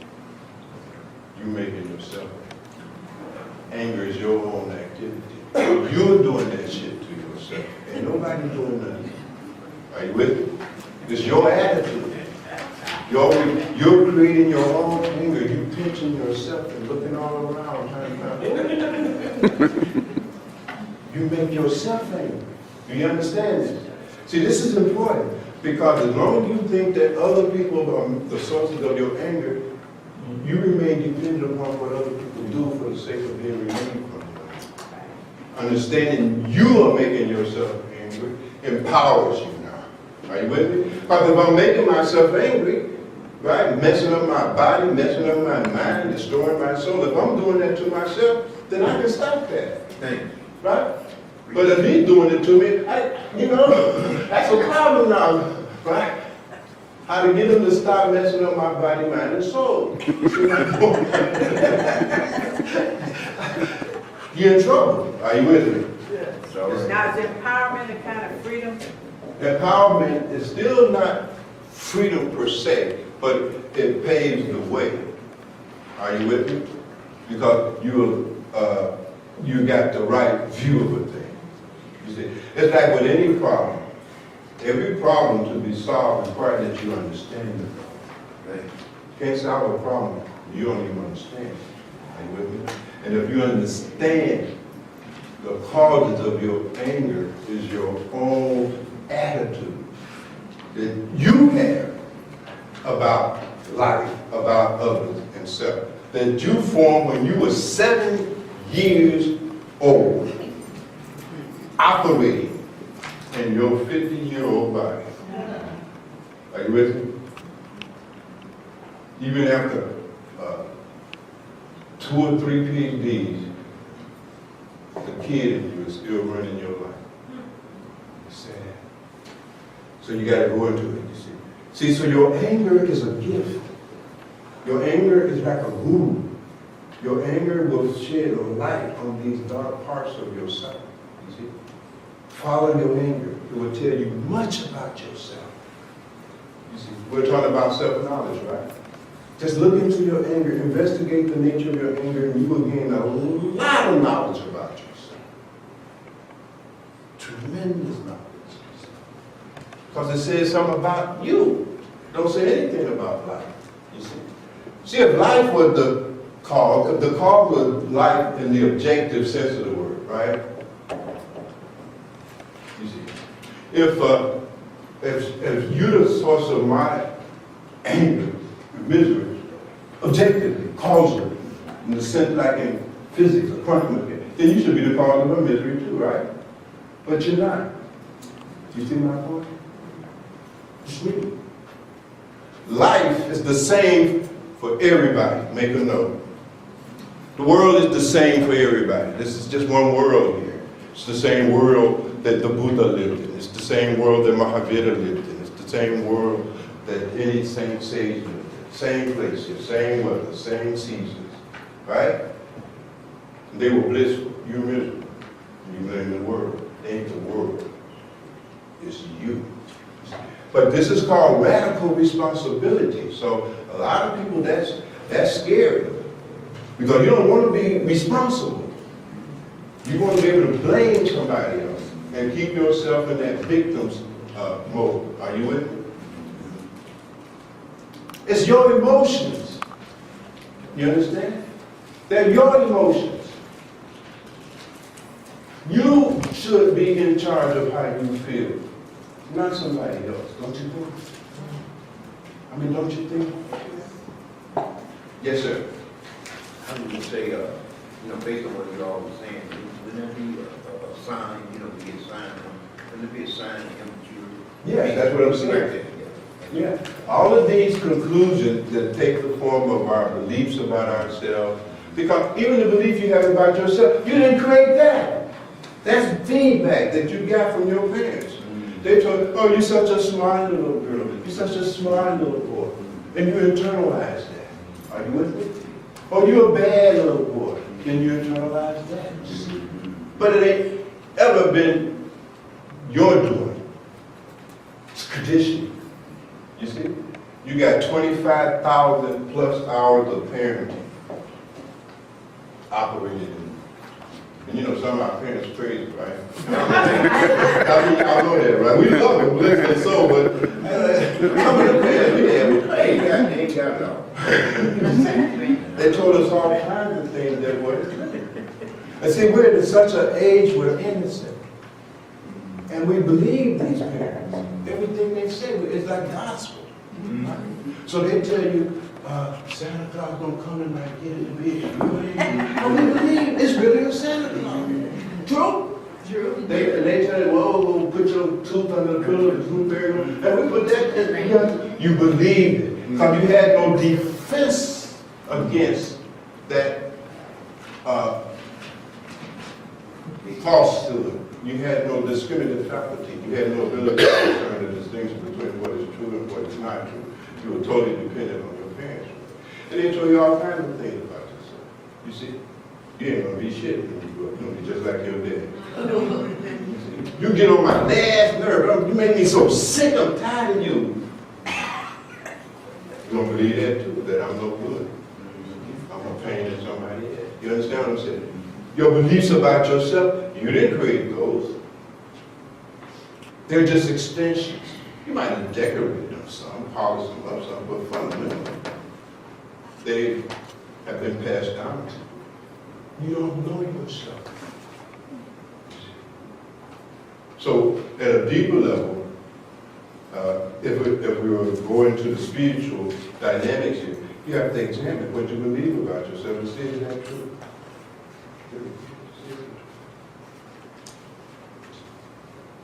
Wait, how you walk, how you tie your suit, how you talk, your speech, you didn't do none of that. You're manufactured. You're a product. You're conditioned. And the whole task of spiritual development is to become deconditioned, to know your real self. Because that's not your real self. That's the self your mom and daddy and society and the television, your teachers, and the rest of the community made. Because it wasn't just your mom and your dad. Everybody had a hand in creating you. You're Frankensteinian, you see? The teacher created a little bit about you. The coach created a little something about you. Everybody that you came in contact with left some kind of imprint. The village raised you. You were made by the environment. You see, with a little nurture. You see, it's something. It's something for it. This is what the Bhagwan people in West Africa call Sogayi, deep knowledge. Deep knowledge. You see, knowledge of yourself is the deepest knowledge. You can know quantum mechanics. You can know all kinds of stuff. But if you don't know yourself, fundamentally, you're ignorant. Fundamentally. And what is the proof? You can't find happiness. You're an amateur. That's why you're amateurs. You don't understand yourself enough to be happy. Are you with me? True? True. Let me get behind this thing. I'm talking behind here. All right, let's look at it a little bit more. So you come to certain conclusions about life, blah, blah, blah. You come to certain conclusions about others too. What are the conclusions you came to about other people? I mean, reflect on that, man. You need to understand how this operates. What conclusion did you come to about the opposite gender? What conclusion did you come to about people of different races? What conclusion did you come to about others? How do you see them? It depends on how you were raised. If you had an overprotective parent whose style of parenting you was overprotective, and tell you, don't you be playing with them other kids, you stay away from other people. Now you scared of the other. How you gonna have successful relationship with others? You scared to death of others. It's not gonna work. Others are dangerous. see. But you have come to certain conclusions about others, and you have come to certain conclusions about yourself. All of them become ultimately what I call your ego mythology. So there's a myth. Myth. None of this. None of this. And you got to find yourself out. You got to find out who am I for real. What's my original base? You see my this and all of these childish ways that we're still operating out of by in our attempt to be happy. You see all these childish ways that we're still up to for the sake of being happy. They're all failing. They're not working. And if you're just a little bit intelligent, just a little bit sensitive to looking at the outcome, then Jesus wouldn't have to tell you that. You got to put them away. Jesus, all the ministers said that when I was a child, I thought like a child, act like a child, right? Right? Right. But when I become a man, when I become a woman, I have to what? Put away them childish ways. Got to make that transformation. And that's hard because you had all those childish ways, and that's what you call me. That's what you're calling myself. It's just a bundle of your childish ways. Jesus, Mary, Mrs. said, you got to put that away. That's required. That's prerequisite. The process required that. You got to put it away. See, but you're still trying to be a kid and be grown. How that going to work? Right. You're double-minded. You're split. You're in conflict. You have an inner conflict. You see? Follow what I'm saying? It's profound, folks. You see? So you got all kinds of false conclusions. You got a few that might be right, you see? But most of them are wrong. How right can they be? You were 7 years old somewhere. And you're still clinging to that stuff. You see? You gotta let it go. And it's difficult, I agree. It's traumatic. In the East, we call it tapasa. Tapasia, that means fire. It's like going through fire. What you have to do with gold, put it in the crucible, heat it up. Burn out all those impurities. In Christian philosophy, we call it purgatory, purification. Gotta get purified. That's gonna hurt. You see, it's a birth. You see, Jesus talks about being born again. That the second birth is not physical, obviously. Nicodemus didn't understand that. I hope y'all understand that too. Right? Okay, it's a psychological transformation, spiritual transformation. But like your first birth, it hurts. You see, like your head had to come down through that little tiny tube. You can't even imagine how much that hurt. In psychology, we have birth trauma. You know what I mean? It still shows up. You see, it's profound. Similarly, this spiritual rebirth, psychological rebirth, that's on her. The ego got to be transcended. You got to let go of your childish ways. You got to let go of what you call me, which is really not you, which is really fabricated. Created. You follow me? Imposed upon. Y'all all right? Yeah. Okay. I don't want to make nobody mad. All right, let's keep moving. We're on page 6, right?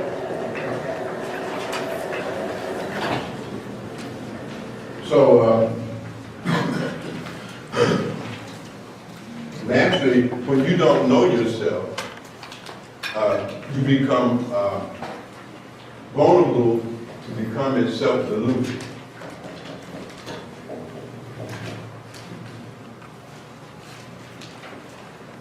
Self-deluded. Because you don't know yourself.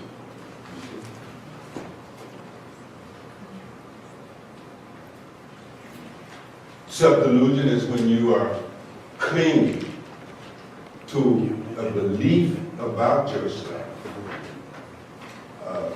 that is totally contrary to the evidence surrounding it. I'll repeat it. Self-delusion is when we cling to beliefs about ourselves in the face of overwhelming evidence to the contrary. Are you with me? We're deluded. You see, the reality that's around us is not confirming our beliefs about ourselves. We're deluded. See? Again, the ego simply arrogates to itself all of these qualities and virtues that in reality we don't possess, right?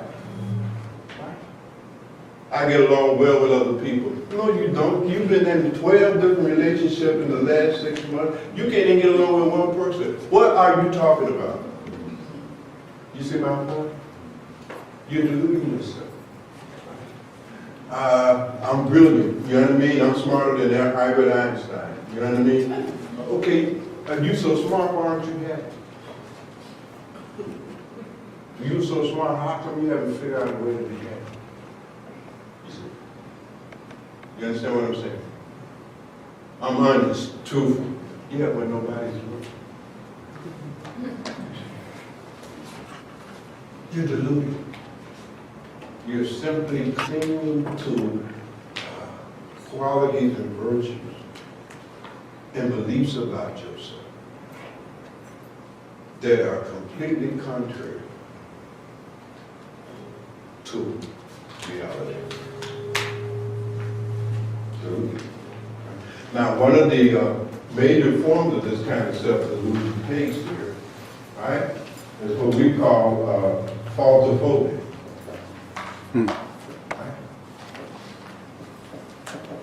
Falsophobic is the belief that nothing wrong is ever your fault. It's never your fault. It's always somebody else's fault. You see? But it's never your fault. You're falsophobic. You are afraid to acknowledge the fact that you are very often the cause of something going wrong. Are you with me? Yes. It's your fault sometimes. But you can't handle that because that contradicts what you believe about yourself. That I'm perfect. Who you kidding? Nobody's perfect. True? True. We all have imperfections, shortcomings, and faults. True? True. And it's only rational to understand that sooner or later, our imperfections, shortcomings, and faults are going to become a legitimate basis for somebody's grievance with us. True? True. True. But you're falsophobic. Which means you think everything you do is perfect. And that people do never have a legitimate basis for presenting a grievance against you. How could they? You follow what I'm saying? Because I'm perfect. You are deluded. That came from your mom and telling you, such a sweet little girl, you such a nice little boy, oh, you such a good little boy, you do everything, you understand, you're still operating out of that. Well, it seems like the fear, too, of being wrong in society, it's a big deal. You can't be wrong in this society. Yeah. It's always ridiculed. It's always ridiculed, and it's always a threat to that ego, right? And so it's like a contract, you know what I mean, with America. Where nobody acknowledged the lack of our individual perfection. You know what I mean? Let's just lie to each other. It's an agreement. But the reality is that falsophobic will destroy a relationship. Now we get into the stuff that will make successful relationship absolutely altogether impossible. Falsophobic. Yes, sir. At 7, with a child in development and their parents, is there such a thing that can break the soul with a person that's being overprotected? Oh, yes. There's a video, I think there's still a video, of our previous workshop was on parenting, how negative, dysfunctional style of parenting mess our kids up, and it's messed up too, you know what I mean? And overprotected is one. Just real quickly, because you can see somebody afterwards, somebody at the table, they'll steer you to the video. But there's about 4 of those basic dysfunctional style of parenting. One is overcritical, one is overprotective, one is overindulgent, The other one is over ambitious. These are styles of parenting that's gonna mess you up, mess the kid up, mess us up. So yes, you can clearly see how this overcritical style of parenting, you know, where the kid is constantly criticized for doing something wrong, right? Or being at fault for something, so forth, how they're gonna try to protect themselves, right? From it. So you can see how it profiles out. The other one that you see in your handout is bronchophobia. Never wrong. Most men suffer from that issue. I have to tell you, never wrong. Right? Bronchophobia. Bronchophobia. Which means you are focused in on being right. Now, you can be right or you can be in a relationship. You have to decide. If you're in a relationship where it's strictly about being right. See my point? Who's right? It's constantly going to be battle. Is this room getting darker or am I just... Well, Okay, the sun keep coming in and out. I think the sun is down. Okay, we let it back up. I got bad eyesight. I got to see in space and shit. But this pathological need to be right in your relationship. There's a reminder of a story about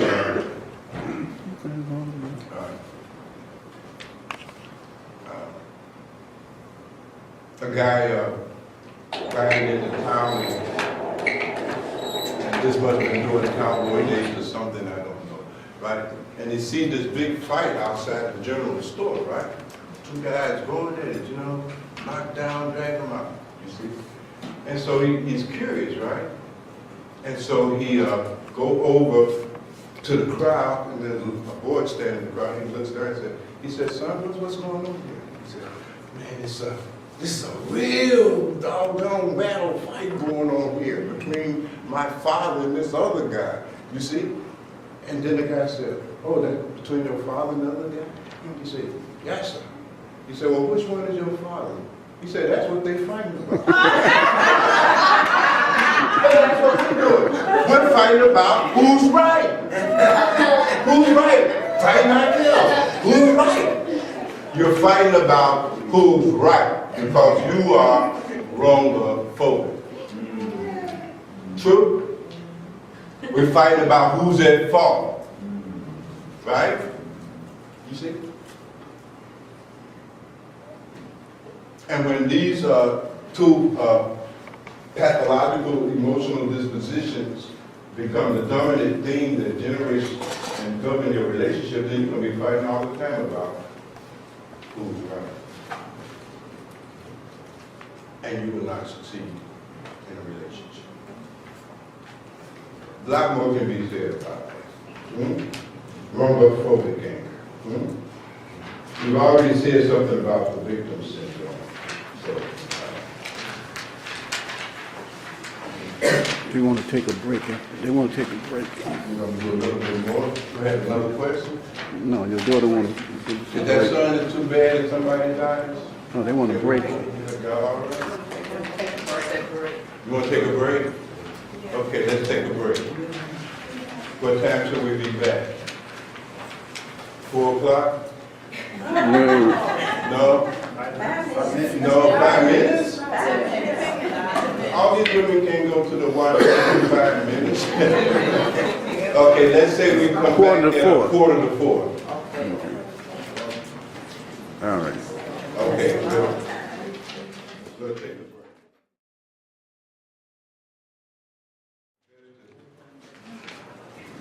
Complete this, but I've already warned you that there's every possibility. But you got a handbook, there's a website, there's mentors in the room. I don't even know who the mentors are. Raise your hand if I have some anger management mentors. Raise them nice and high. Y'all look around the room and see who they are. So you can draft any one of them to continue to work with you. There's a lot more information. You know, it's about 30 hours of this kind of training, about 30. It takes about 30 hours. But in any case, where did we leave off at? Page 7. All right. So there's about 5 objects of anger. I'd say about 5. There's sometimes some visual. But it certainly helps to understand those 5 kinds of situations. I shouldn't even say objects, more like situations, where you're going to be challenged to deal with your anger. Okay? Now remember, I'm not saying that because of one gets angry that you're a bad person. Please don't misunderstand. All right? Because until you become enlightened, you probably going to continue to get angry about something. See? Maybe you'll get angry even when you become enlightened, but that's another story. But for sure, pre-enlightenment, you're going to get angry. And the problem is not that you're going to get angry. The problem is the mismanagement of the anger, the inability to manage the anger, you see. So we don't want to get it twisted. But there are some circumstances. So the first situation and circumstance where you will be challenged to deal with your anger is our anger at others. And we get angry at others. Because the others, like me, they have their imperfections, shortcomings, and faults, which bound to become a basis for my having a grievance with it. Right? So I'm going to get angry at the other. Who are some of these others? Who do you think you get angry at the most? Let's My kids. kids. All right, kids. Who else?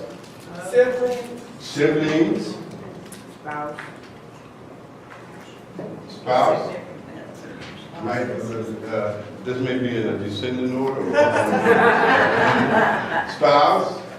Co-workers.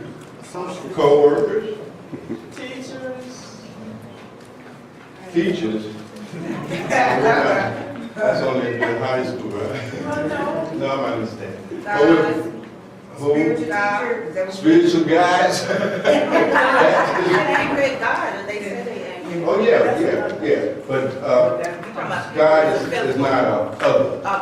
Right. You Talk talk about spiritual an guys, actual other. You know, significant other. Okay. I remember we said that most of the violence, crimes, homicide, domestic battery, you see, you're not committing domestic battery against your neighbor or something. You're doing domestic violence. And some of them don't leave them home.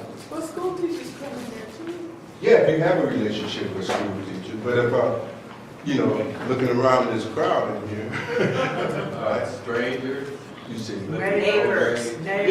yeah, you could have it with teachers too, but teachers usually won't fall into significant other. You know what I mean? It's more like a co-worker type of thing, or you could say the workplace.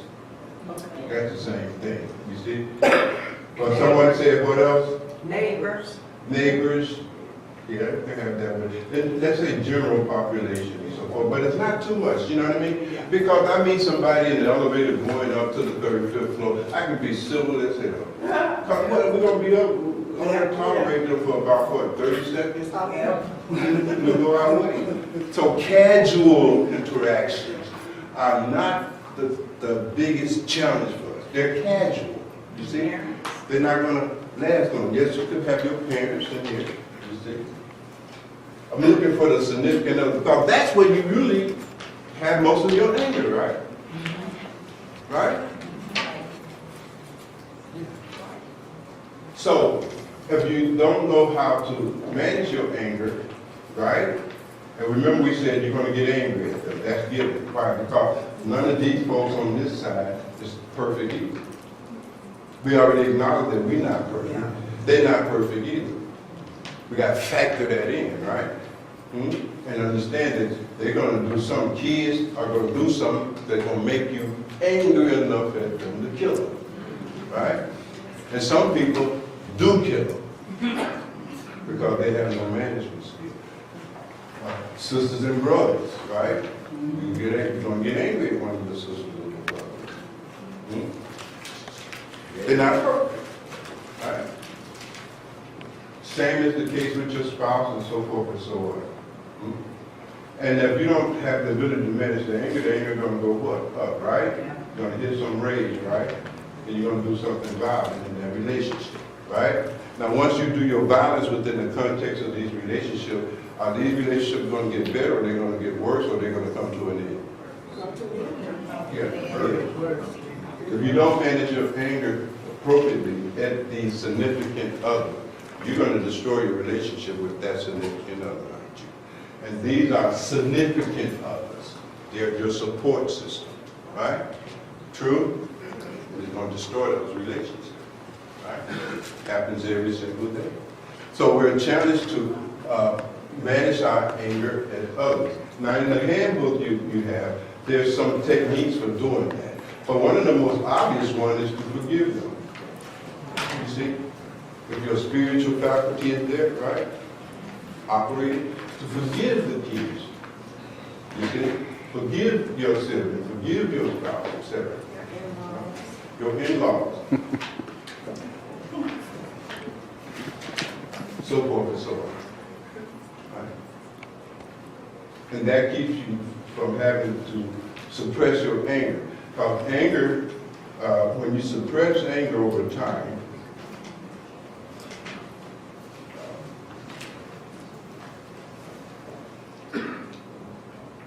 equal rage, causes energy. You suppress it. So you have to look at your emotional style now. What do you tend to do with your anger? How do you handle your anger? What do you do with your anger? You see, sometimes one of the things people do with their anger, they go into denial. They deny anger altogether. They're in denial because to acknowledge that they get angry contradicts the image that they have of themselves. They don't want to accept that. So they'll substitute the word anger with, well, I don't get angry, but I get a little bit sometimes. I get a little upset. But although it's euphemisms for what? Angry. You're angry. You know what I mean? You're just in denial. You follow me? And that's a bad place to be in because you can't manage that which you are in denial of. Right? Another dysfunctional means of managing your anger is you suppress it. You suppress the anger. You're angry, but you suppress it. You hold it in. You hold it in. Now, what often will happen as a result of you holding that anger in, your whole personality will become distorted, and you become what we call passive aggressive. Right? Passive aggressive.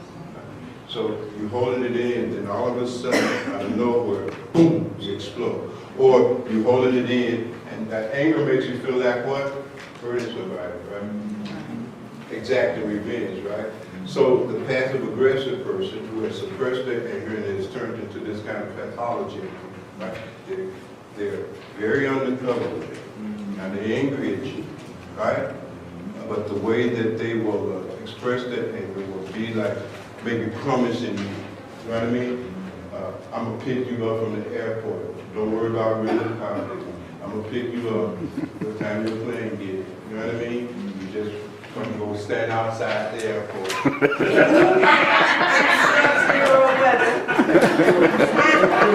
I'll pick you up right on time. And you stand out there, and have you picked you up? No, he had no intention of picking you up. Are you with me? Passive aggressive. Are you with me? You see? Passive aggressive. That's how that works. You see? Sabotaging. So forth and so on. Or you become way angrier than the situation warrants. somebody come in and you take off your shoes and you don't put them back where she tell you to put them. Right? Y'all understand, right? She gonna blow up, right? Like, you understand? That you've been angry for 2 weeks at you, and this, now, you did something wrong. And you're way angrier than the situation was. Suppress it. Suppress it. So, and then that's the anger that tears your body up. Are you with me? Because it's not going nowhere. You just suppress, you got it all down in your leg, up in your shoulder, when you got it in your breast, your armpits, all in inside your body, and so forth and so on. Mess you up. It's also what fuels addiction, right? All kinds of abuse, sexual abuse, including pornography, all of that stuff. You see, you're getting yourself to leave. Then act out, right? You can act it out. Which means you get violent. You see my point? You feel like hitting them, so you just go ahead and hit them. You see, you act it out. Or you just become you destroy stuff. You know, you break stuff, and so forth and so on. So forth and so on. But you have to get in touch with your style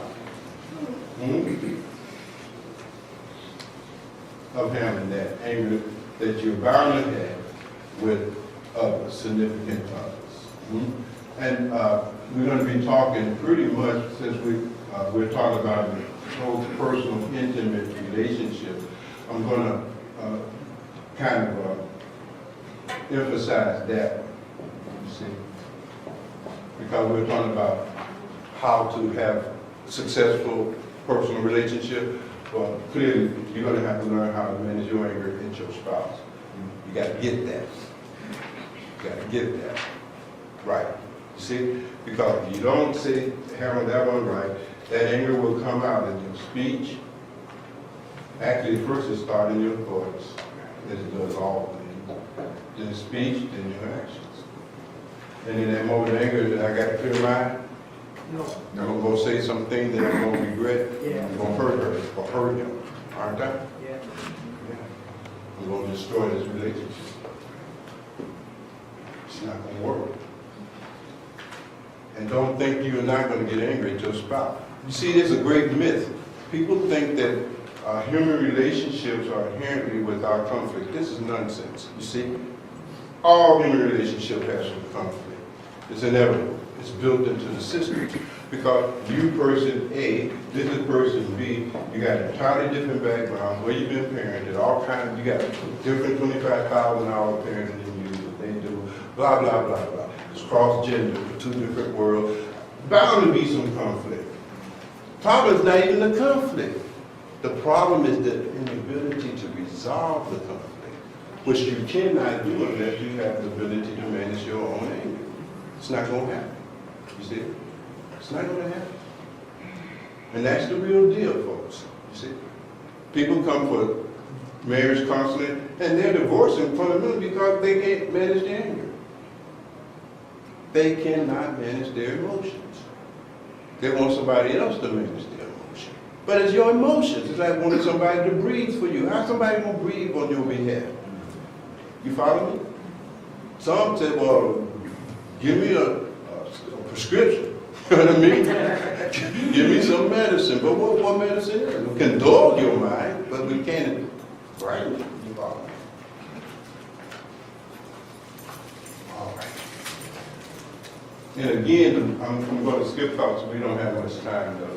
In the handbook, there's appropriate ways to handle this, described in the handbook. So make sure you take away the handbook. Number 2, others' anger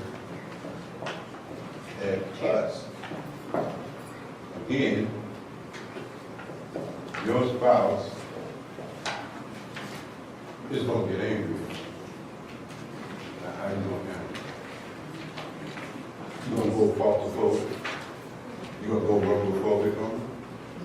You're going to present your affection and discount the legitimacy of their grievance. What are you going to do with that? Because it's going to happen because you're not perfect. You're not anywhere close to perfect. And some aspect of our imperfection is going to become a legitimate basis for our spouse anger at us. Now, how are we going to handle that? You ain't supposed to get angry at me, I'm your husband. Is that going to take your anger down or going to take it up? I'm going to ignore your anger at me. You're going to be there for me when I get home from work?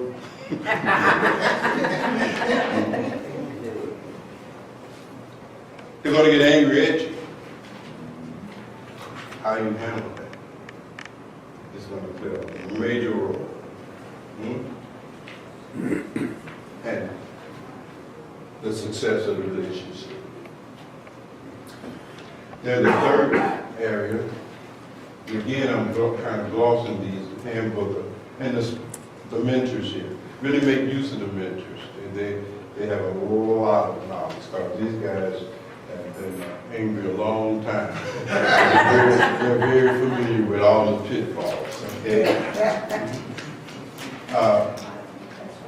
Anger, our anger at ourselves. Just good. Because we have anger at ourselves. Because everybody you know told you not to marry him or her. They told you good, right? But did you listen? No, because you thought you were omniscient and all-knowing. You thought that there was no possibility that you could be making a wrong choice in this matter about who you will become lawfully wedded to and so forth and so on. You see, couldn't tell you nothing, right? Then after a year and a half, you find out he's got, 2 other families, 12 other kids, blah, blah, blah, right? Now you're angry at yourself because mama told you not to do it. Papa told you not to do it. Your best friends told you not to do it. But no, you operating off that ego of yours will make you think that you can turn water into wine because of who you are. You know what I mean? That you can put some loving on him that will perfect him.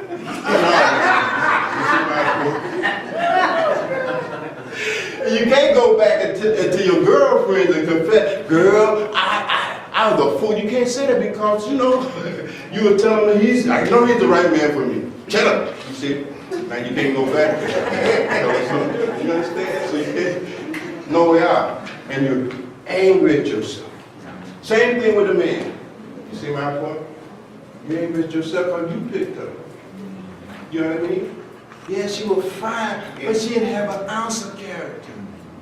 Not 1 ounce. Fine, yeah. Can't manage a nipple. Can't cook, right? Nothing. You see my point? But you chose it. Right? You value tits and butts over character. And you did that. Because you wanted to walk into the club with fine see, you know what I mean? Y'all understand what I'm saying? That's what I'm saying? You did that. You used that judgment. And you're becoming angry at yourself because you done used some bad judgment. You have made a bad decision that has come back to create for you a lot of harm. Now you got 3 of his kids, right? She's got half of your 401k, your house, your share of the kids. You understand? Right? So you blaming her, she blaming you.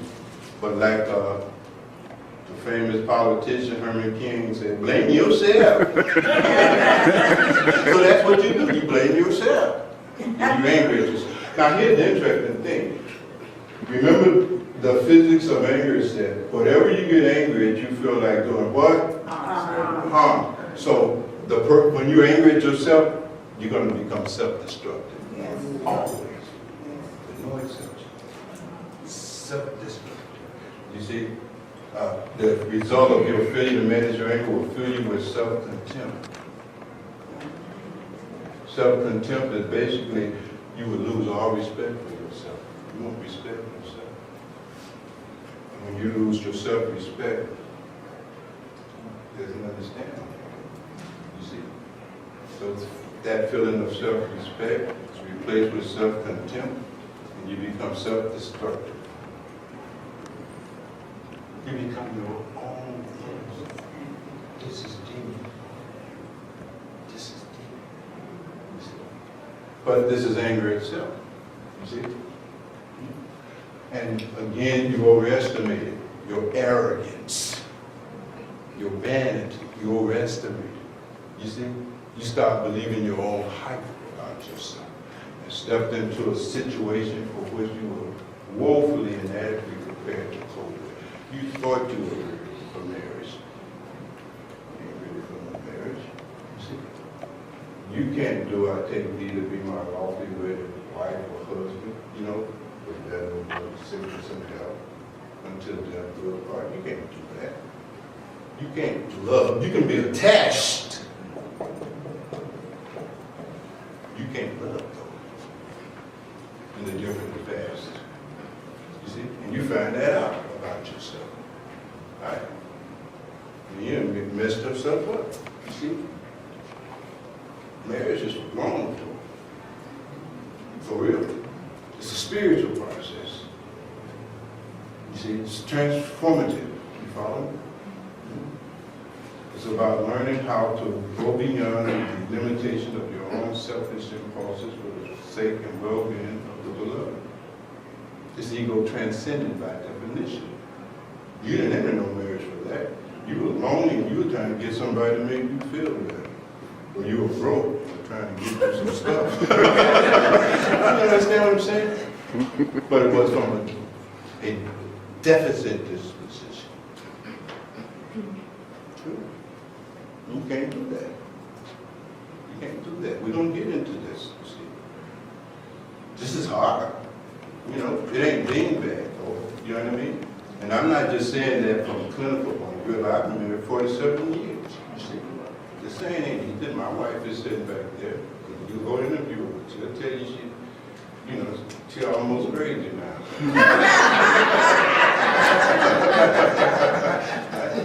This is the real deal. That's real deal. You see? You can't do 47 years if you don't grow up. That's not possible. In fact, you got to come through the door, just about. You see?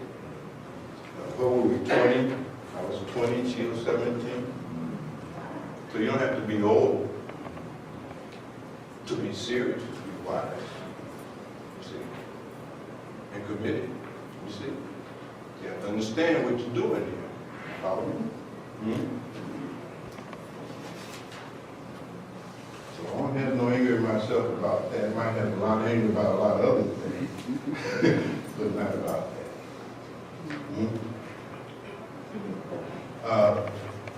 Anger from the past. Anger at some aspect of the past. Big problem. Because you're angry about something in the past, and you're always trying to go back into the past to correct that. How are you going to go back into the past? Past don't exist no more. It's over with. It's gone. It doesn't exist.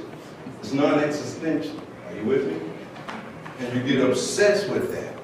You see? And you can't let that go. Are you with me? And you got to let this go. You see? So much of the appropriate means for managing our anger depends on our ability to let shit go. You see? Some things ain't worth it. Are you with me? You have to look and see your grievance. How important is it? You got to ask yourself that question. How important is this thing? For me to act on this anger. I feel like killing somebody. You see? Now, is this important enough to go off on this person? You see? You gotta ask, how appropriate is it? Am I way angrier than the situation warrants? My anger way up here and the offense is way down there? You see my point?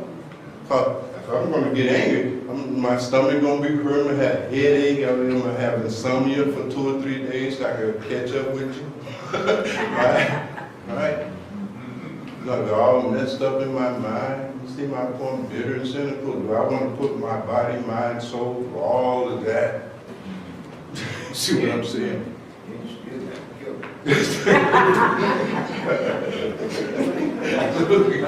Have you sort of, right? And then I gotta ask myself, well, even if I do go through all of that, is it gonna really modify that reality of the person? Is it really gonna change any of the reality? Can you change reality? No, really, seriously. What is that? If you could change reality, then it ain't reality. True? True. True? True. The other is as much a part of that reality as the weather. Can you change the weather? No. How you gonna change your man? How you gonna change your woman? They too are part of the same reality that is the weather. So you're gonna get all huffed and puffed up and all that because you mad because it's 13 below zero. And you're huff and puff. And it's still gonna be 13 below zero. You be done passed out, they rolling you in the hospital, you got blood pressure's out of whack. You understand what I'm saying? Is it worth it? Is it the final thing? You see? Is all of that, is it worth it? You put all back in the past, trying to find out where they might have moved to, you investigated. He used to live, you know so-and-so used to live over there on the second floor. Look, no, we don't know. Okay, thank you. Not gonna do. You ain't trying to go all in the past trying to fix stuff. You lay awake at night saying, I should have did this, I should have did that. Hell, that was 20 years ago, man. You can't do none of that stuff you coming up with. You see? Because it don't exist. Right? It don't exist. Or you trying to make some kind of contact and make this person apologize so I can get on with my life. Why you gonna make them apologize? They may be dead. Now what you gonna do? Dead people can't say, I'm sorry. Now what you gonna do? You understand what I'm saying? Past. Residual anger is what we call it. You see? Residual anger. Anger that about something that happened in the past and you have carried it forward into your present. And where there's anger, can there be happiness? No. So here, you have forfeited your opportunity to have happiness right here, right now, in the present moment, because you clinging to some residual resentment and anger that you went on when you were 5 years old or something. Do you see the absurdity? You're doing that to yourself. Ain't nobody making you cling to the past. Who making you cling to the past? Ain't nobody doing that to you, is it? No. You doing that. You gotta let shit go. You see? Abstract anger. Now this is not even necessarily aimed at any person in particular. You see, you just angry at the way things are. Abstract, idealistic. You see? You're angry at the world because the world is not the way you think it should be. And you're full of should. Or something like that. Stop it. It should be like this. You see? You're angry. There should be no racism in the world. What is racism? It's always been in the world. Okay? You're angry at all black people, all white people. You're angry at all women. You're angry at the weather. You're just angry at the way things are. What it really amounts to, you are angry at reality. We can call that reality God. Call God is the only thing that is real. So either word is appropriate. Reality is simply a modification, a manifestation of what you call God. reality. You ain't good reality. You don't want to grow up. You ain't caught you growing old, you getting ugly. Well, hey, what the... Blame yourself. You should have ate all that stuff. You could better get it. Should have worked out some. You know what I mean? You understand what I'm saying? You ain't great reality. You ain't great your faith. Why was I born poor? Why didn't I get up so this morning? Blah, blah, blah, blah, blah. You ain't great reality. And when you ain't great reality, you can't deal with reality. And your life becomes a failure. That's the ultimate relationship, folks, is your relationship with reality. Because everyone and everything that you can be in relationship with is nothing but a manifestation and modification of reality. True? So you got to get real, what we call realism versus idealism. How it should be. People should be perfect. Where you come up with that at?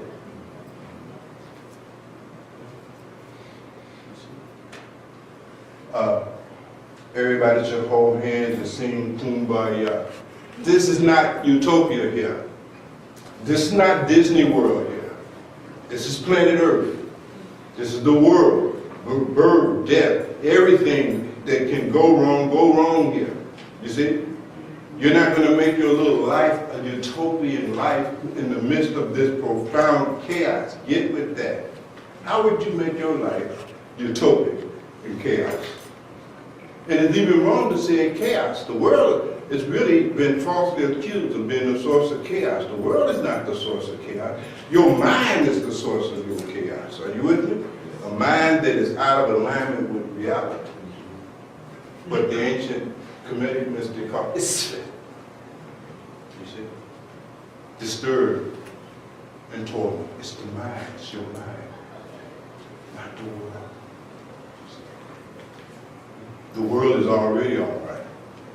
There's birth, there's death, polarity out there. There's hot, there's cold. If it wasn't these polarities, you could have no experience. How could you experience rest if you never got tired?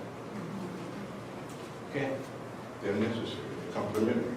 They're not antagonism with each other. Are you with me? It's your mind. Can't get in harmony with reality. Abstract. Now, a lot more can be said about all of this, folks. I'm really hoping that you take full advantage of this opportunity. This is part of the reason we are having these series of workshops, because we know that oftentimes a lot of this kind of information is certainly not part of our educational curriculum in most of our cases. And yet it's a kind of knowledge we really need, see? Because if you can't develop this kind of successful relationship, how are you going to have a successful family? How is that going to happen? How your children, you see, going to not be affected by the relationship that Board of Education. But we can. Are you with me? Some of you in here, your parents were divorced. You know what that is. Scarred you, wounded you. You still care. And the fear, you see, of somebody divorcing you or somebody abandoning you. You see, I understand this stuff. It's not easy stuff, but it is what reality requires. Now, y'all gonna stop smiling. Let me turn the page. Let me turn the page. Did we cover those 5 briefly? Yeah. All right. Now let's go to part 2. All right. That's page 8. I'm gonna do my best here. I hate glossing this stuff. I really do. But that's why I said that you need to follow up with one of these mentors here. 4 basic emotional needs. Now, the emphasis is need. Need. Need. Because a lot of times we don't put our heart and soul into this love thing. Because you think love is something optional. Nice if I can have it. But it's like an appendix. I can live without it. No. You don't understand enough about yourself to know how bad and how you really need love. That's your emotional need. It's an emotional, psychological, and spiritual need. It's nourishing across the entire spectrum. But maybe before that, no, I'll leave it like that, because everything else is going to be derived from this one need. You see? Just like the body needs food, it needs water, it needs rest. You ain't walking around talking about, I don't need to eat. I know y'all ain't saying that, right? I don't need to drink no water. I don't need no rest. Nobody's that crazy. Nobody trying to pull that off. Nobody trying to pass that nonsense off to somebody else. But we'll walk around and say, I don't need no love. I'm all right. You know, it's a need. It's not optional. It's a need you need. You see? You need it. Without that, you see, you can have all these other kind of situations, but something is always missing. You know, you can feel it deep down in your soul that you get quiet and get real with yourself, stop bullshitting yourself, you see, and tell yourself the truth. You see? You'll feel it inside you. It's an emptiness. There's a void there. You got life, but you ain't got nobody to share it with. There's no joy there. There's no celebration. There's nothing there. You got cars, you got clothes, you got jewelry, you got money, you got all of this, but something missing.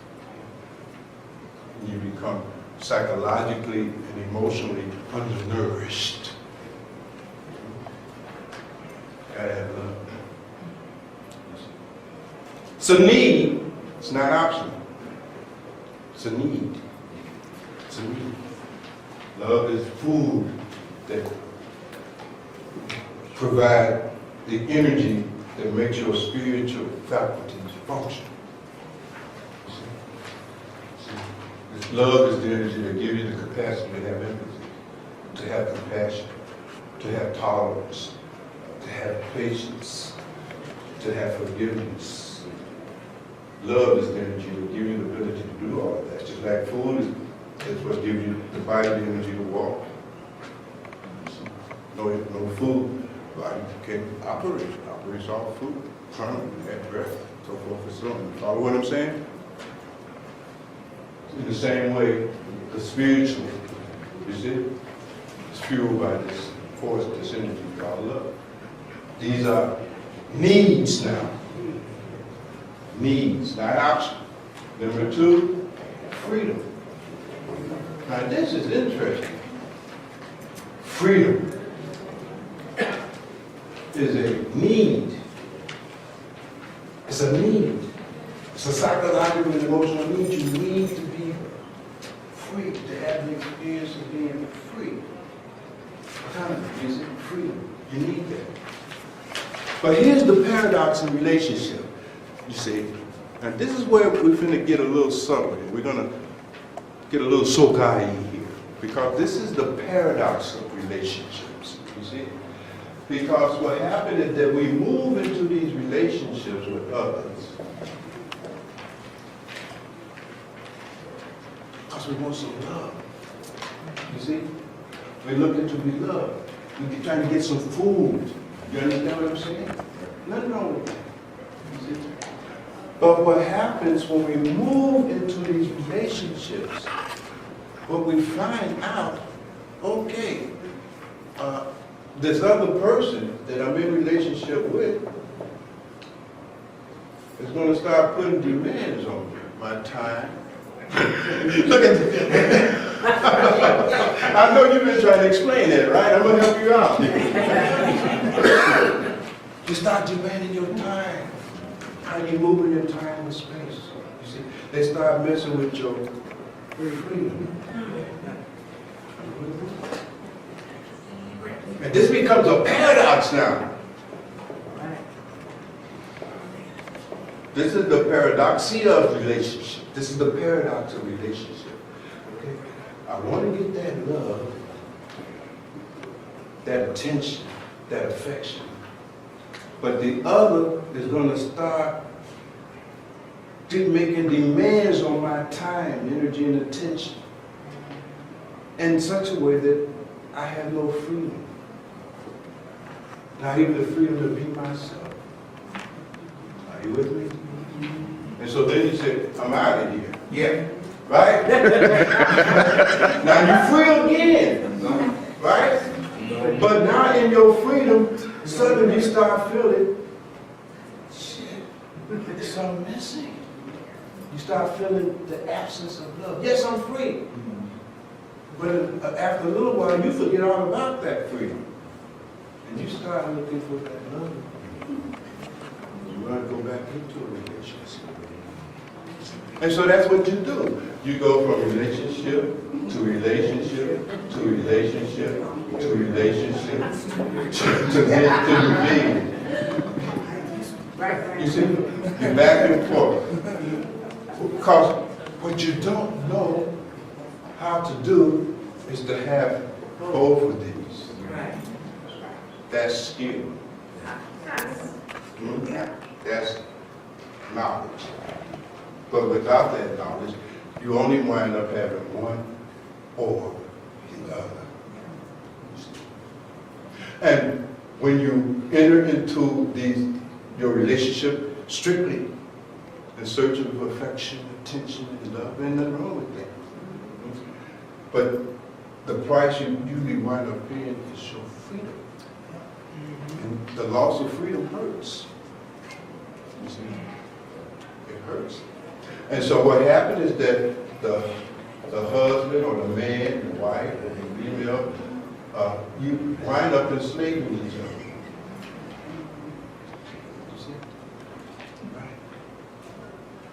Right. You move into your relationship with the man to get your love needs met. And he's loving you. But suddenly you discover, this fool is trying to control me. He's trying to dominate you. Right. That's what the male ego does. Right? And since you can't marry a Buddha, you ain't got much choice. Right? The male ego seeks to dominate you to the point of veneration, even in the face of the absence of any quality that will dominate. And that's what you experience. This domination. He dominates you. He controls you. You see? He demands respect from you without having any quality worthy of it. I'm the man! So he enslaved you. That's how you feel. You feel dominated. You see? You be glad when this bastard go to work. You get 2 jobs. Baby, once you get, I heard there's another job, baby. You ought to get some overtime because, you know, at least you ain't around and for a moment. Oh, God. She had the freedom to be herself, to enjoy her life. Because, unfortunately, the one we go to for our love wants to be the sole source of your happiness. See? True? True. Wants to be the sole source of your joy. True? True. And dominate you, try to control you to that point where he or she becomes the sole source. To become your Lord. To become your God. To become your source. you with me? It's deep. And so you see how the woman gets dominated. You see? But the same thing happened to a man. When a man moves into the relationship with the wife, with the woman, to meet that need, because it's a need. It's a need. It's not an option. He can talk all that macho shit he wants, but that ain't real. That's just barbershop talk. You know what I mean? Men go to barbershop and lose their damn mind. So then we be lying about all kinds of things. But the reality is, man, you can go home to your wife. You can't come out here and go to the club. Man, you better get your ass on. You know where you going. That's the vibe. You go back home to your wife, man. But when a man moves into the relationship with the woman, to meet those needs. Again, I'm emphasizing needs now, right? He's going to get something to eat. This is food. This is nourishment. You see? This fills the missing, the voidness, right? But again, like the female, the wife will take away his freedom. He becomes henpecked. And every man knows that. See? He's henpecked, right? I'm reminded of a joke we told this song last time about, you know, in heaven, right? They got two doors, you know what I mean, to enter into heaven, right? So one door is for henpecked men. The other door is for men who are not henpecked, right? So one day this guy shows up in front of the pearly gates to get into heaven, right? And he stands over here. Right? Little old guy, shriveled guy. So St. Peter looks out there and says, man, this is what's going on? You know, this is strange. Nobody ever stands here. No man. There's never hardly been in the history of mankind any man that came in through this door, right? And besides, the line over here was thousands of people long. You know, he's trying to figure out what's going on here, you see. And so he thought maybe this man couldn't read or something. You know, he has to be illiterate because the sign is big as hell, it's flashing. This door is for men who are not henpecked. This is the door for men who are henpecked, okay? Who commits that. So he comes over, he talks to the guy, and he said, can you read? Are you sure that you know that you're standing at the wrong door? The man said, certainly I can read. I have a PhD, I'm a professor of physics. Certainly I can read. He said, well, why are you standing here? Because that's the door, you know, everybody else is going through. And the man said, look, my wife told me when I got to stand right here in front of this. No, I don't care if God himself come out there. Hey, moving. This is what happened to men. This is what women do to men. This is the men's greatest fear. I'm going to become henpecked. That's why they don't want to make a connection.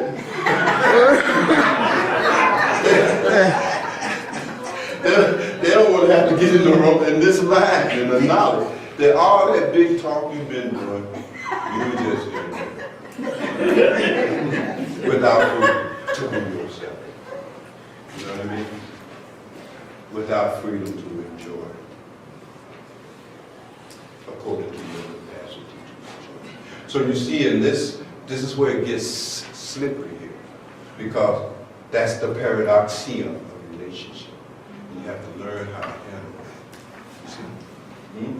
You get here, you can't see no friends. The henpecked man, you can't have no friends. I don't care if you grew up with her for 30 years. I don't care if y'all gone there and saved your life. You know what I mean? I don't like him, right? And he can't come here. You see my point? Not even the freedom to have your friends. And the same on the other side. You all understand? Yes. Anybody that's been in love should understand what I'm saying. Difficult to balance it, you see. And then when this imbalance exists in a relationship, you see, then it's characterized by fighting. Always fighting. Always fighting. Because each person here is trying to resist being a slave. Who wants to be a slave? You see? So there's a resistance, there's a rebellion going, that's deep beneath the threshold of your conscious mind. You see, it's subconscious in you, but something in you is resenting that. You see? We're fighting against it. You see? So any little thing will do. Any little thing will trigger fight. You follow what I'm saying? You turn to the TV channel and I was watching it, and it's gonna be a fight all night long. Oh, but you were watching a commercial, but we're gonna fight. I was watching it. Why you trying to turn from what I wanted to see? There's gonna be a fight. It's bound to be one. Deep down inside, he's just fighting to be free. You see? To be free. Then after the fight, and they get a little freedom, you sleep on the couch, you sleep upstairs, then the next day, you back in the bed together again, but now you need love. This is how it goes. But these are how the emotional needs that we have, folks, are. A lot more can be said about it. Russian here. Third, safety, security. It's a need. It's not an option. It's a need. It's a psychological, emotional need. You need to feel safe in your environment, in your space. That's why psychologists have known for a long time you have a space about 24 inches out. They get in their space, there's going to be someone going down. Because you invaded my space. There's also the same kind of reaction when you invade another person's time. See, there's a time-space, right? It's a time, you see. So when other people invade that, you lose the feeling of safety and security. You see, protection and so forth. And that's a need. It's not a desire. So you have to understand the distinction between a desire and a need. Desires are optional. Needs don't get met, you perish. That's over. Don't meet the needs of this body disappears, die.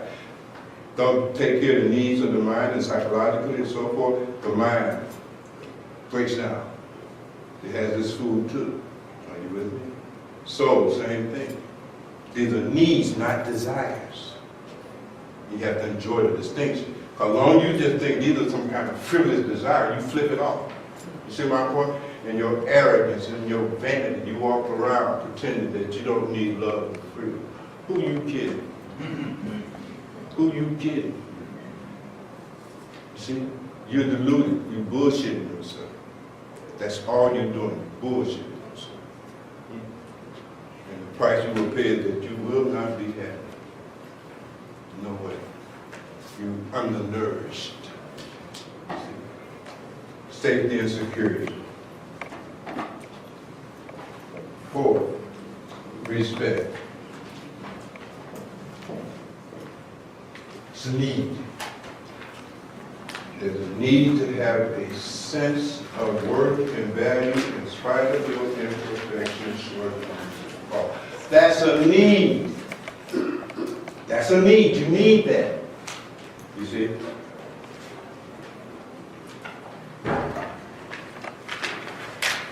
Respect is a need. Now here's an interesting thing.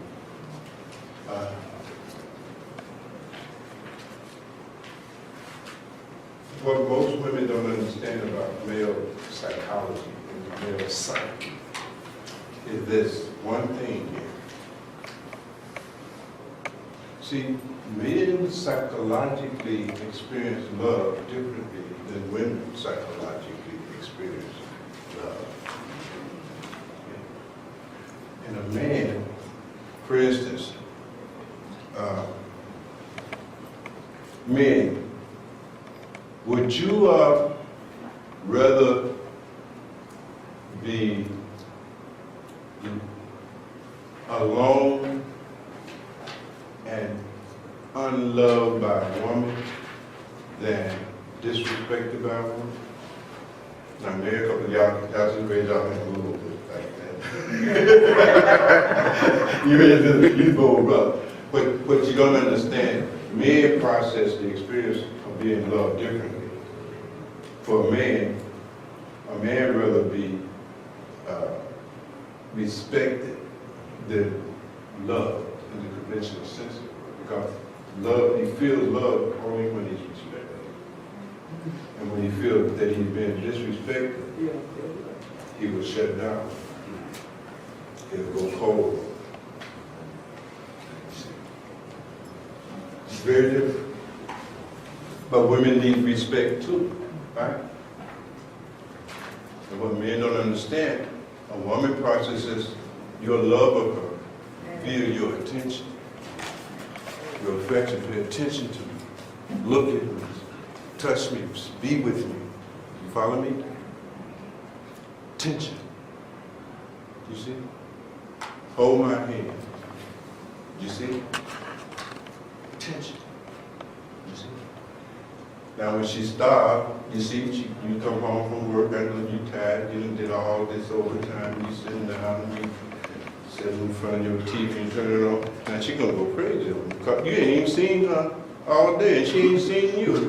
This fool is watching TV. They're gonna be held to pay for that. You understand what I'm saying?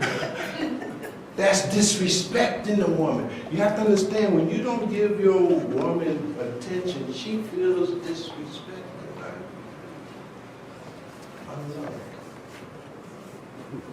Tell him again, sister. Go ahead. He's that guy. But fundamentally, guys, these are the 4 basic emotional needs that every human being has. Period. Needs. I'll emphasize again, needs. You see? And when you violate this piece here, you know the marriage can't be a success. Because both people need respect. Both people need to have the experience of having worth and value in spite of their individual imperfections, shortcomings, and faults. You see? Now that's the truth. You see? You have to accept that. You see? Now it's really interesting. I was telling you that Joyce and I have been married 47 years. Showed you how that this works. Because she don't come to these kind of things normally, just because this is not her thing, you see? But she wrote something to me. She was sharing something with me about apparently the secrets of successful relationship, a successful marriage, and she was just showing me. It was a gift, actually. But I noticed that the language she used, you know what I mean? I mean, it's exactly my own assessment of what makes a successful marriage. The ability to accept one another's flaws. You see? Now that was a very simple summarization of what I'm saying here. The ability to accept one another, the imperfections, shortcomings, and flaws is what gives you the experience of worth and value. And your ability to accept mine and respect me in spite of that is what gives me the experience of worth and value.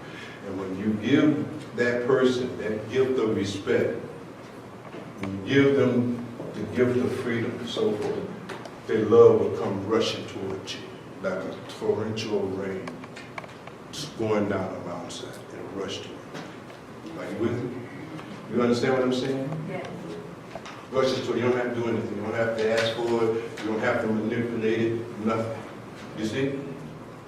Come running towards you. You see?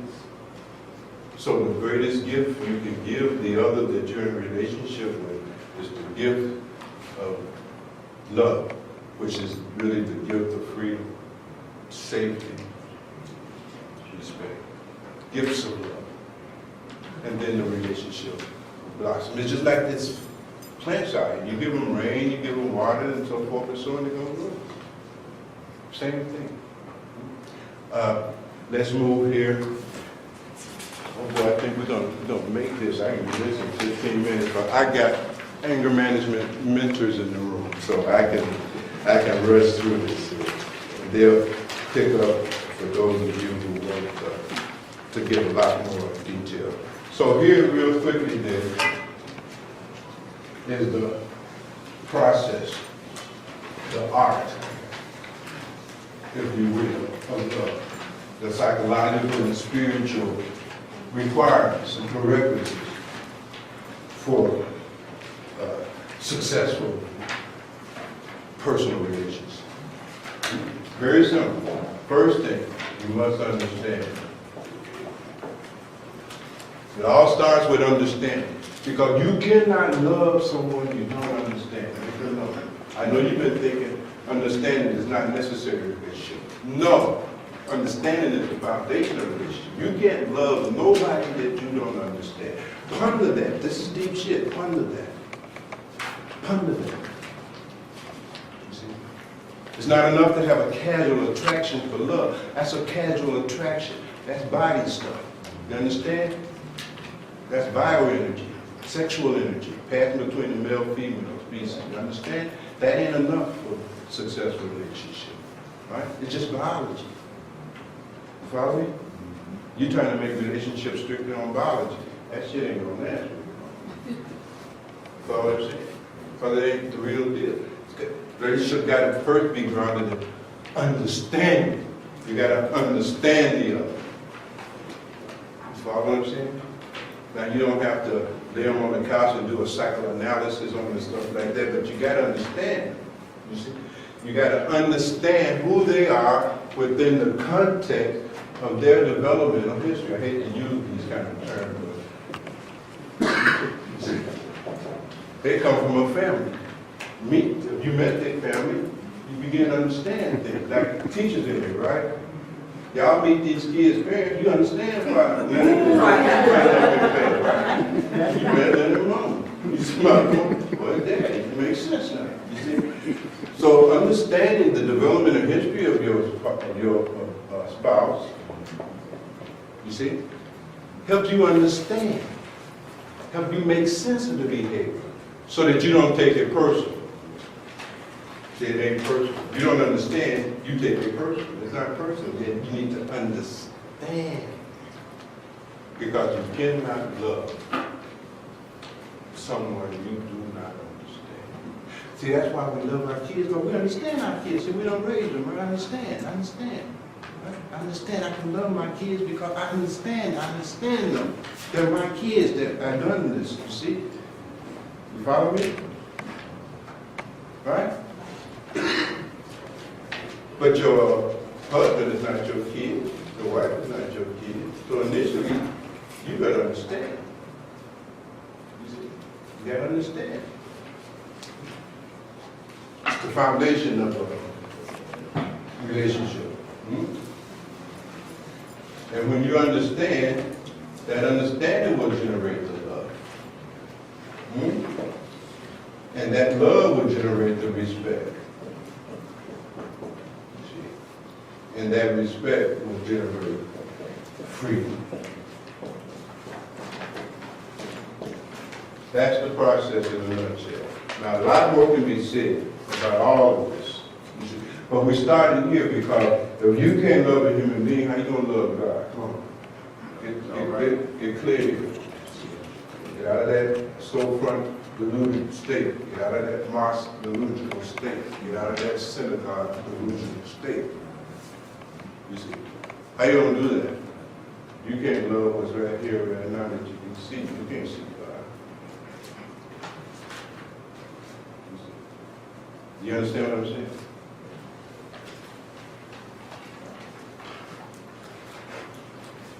Love is a prerequisite. Love is what's running this place. You see? Look out there and see how the tree loves the earth. They're in love, it's a love affair. You see? Moonlight is in love with the river that it jumps into. It's love going on. Being pollinated a rose, that's love. All of this is nothing but the play of love. If you have eyes, you will see that. That's why they said God is love. And it starts here, you gotta practice. That's the beauty of the sadhana of relationship. Sadhana means the spiritual process, the sadhana.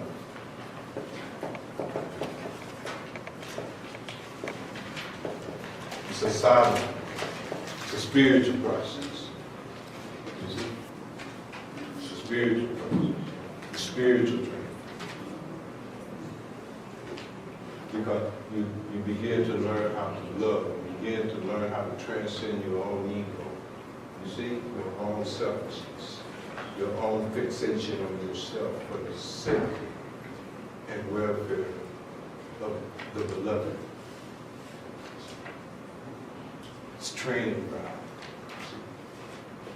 It's where you come and you learn how to be patient, how to be tolerant, how to be compassionate. You can't learn that from a book. You can't learn it from the Bible. You can't learn it from the Quran. You can't learn it from the Bhagwan. You can't learn it from the Vedas. You can't learn it from the Upanishad.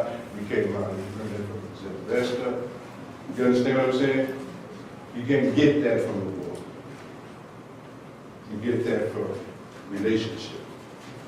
Relationship is the context in which you practice your spirituality, not in the mosque, not in the temple, in relationship. So love. St. John said it best, love and all else will be added up to. And if you haven't loved, you've done everything else as if you've done nothing. Really. How would you know when you're not loving? Because your life will feel meaningless, empty, pointless, without purpose. Right. You have not loved. And that meaninglessness, that feeling of without purpose will overtake you. And you're going to blow your brain. You become suicidal. True. You must love. It's not an option. Love or perish. Love or go insane. You choose.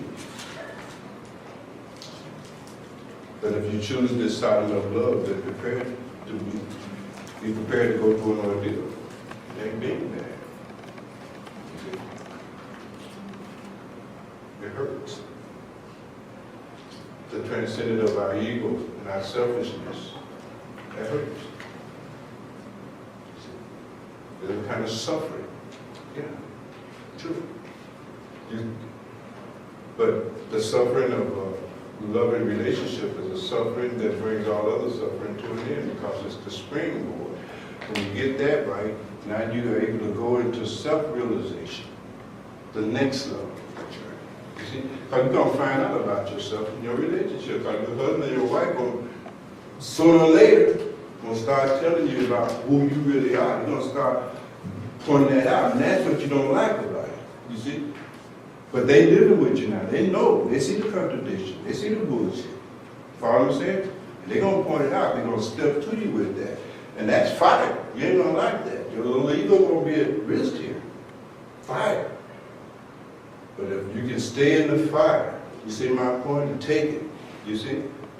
And it helps if you got some meditation, not medication, meditation. If you got some meditation, you can make it through that process. And then you evolve, blossom. Then you're no longer psychologically dependent on anyone or anything for the sake of being blissfully happy. You see? You don't go all over. But you can't get there unless you go through this human process. So you see we're gifting each other? So y'all go back and get your, call your old boyfriend. Y'all got their number? Call your old boyfriend, call your old girlfriend, or go get you a boyfriend or girlfriend and get busy. You see? It's an interesting told about one of the Zen masters, these gurus, and this guy went in search of a guru, he wanted enlightenment and great wisdom. Right? This way he went to the guru and so forth and so on. The guru's asking him questions, right? Interviewing him to see if he's a worthy candidate for the gift of knowledge. So he's asking the young seeker, you see, well, young man, are you married? Young man said no. And then the young man was, well, why you ask me this? You know, I told you, look at my resume. I'm the real deal. I'm a genuine, bona fide spiritual seeker. You follow what I'm saying? I'm not into this dating and all of that. I don't waste no time with that. You follow me? Master, listen.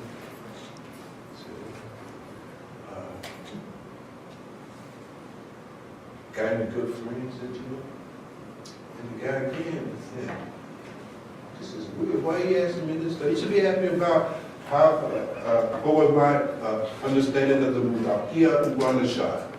Or what did I understand from reading, you know, the Zenavesta? You see, or what was meant in Genesis? What did Jesus mean in Matthew? He should be asking me these kind of questions, real deep spiritual questions. You know what I mean? Not these silly questions. And so you can imagine this went on. And the master kept asking these silly questions.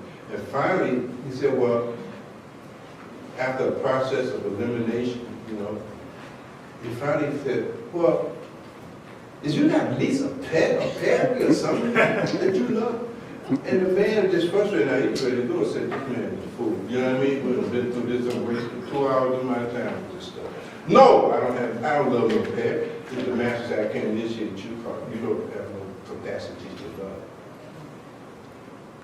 So you can't succeed on the spiritual path without the capacity to love. And if you don't love, even if it's risky, and it is risky, there's every possibility you'll get rejected, and that's a lot of people fear. You're afraid of rejection. How are you going to love if you're afraid to love? That's not going to work. Yes, it's a possibility you will be rejected, but that's the risk. You see? And if you don't love, you will lose the capacity to love. And what could be more tragic? You will forfeit that in you, which is made in the image of God, which is love. You will forfeit your own humanity. With that said, we're going to call it a day. Thank you for coming out here. And more than that, I want to definitely thank people out there who made their contribution to our GoFund, which we use to sponsor these series of workshops. Thank you very much. You all made that possible. They made the literature possible and so forth and so on, the room, the whole 10 yards. So I want to thank you all for that. Okay? And we'll have another workshop. And if your name is on the mailing list, do we have a list to stay in touch with people? Okay, we'll keep you posted. Okay? All right. Now, go love somebody.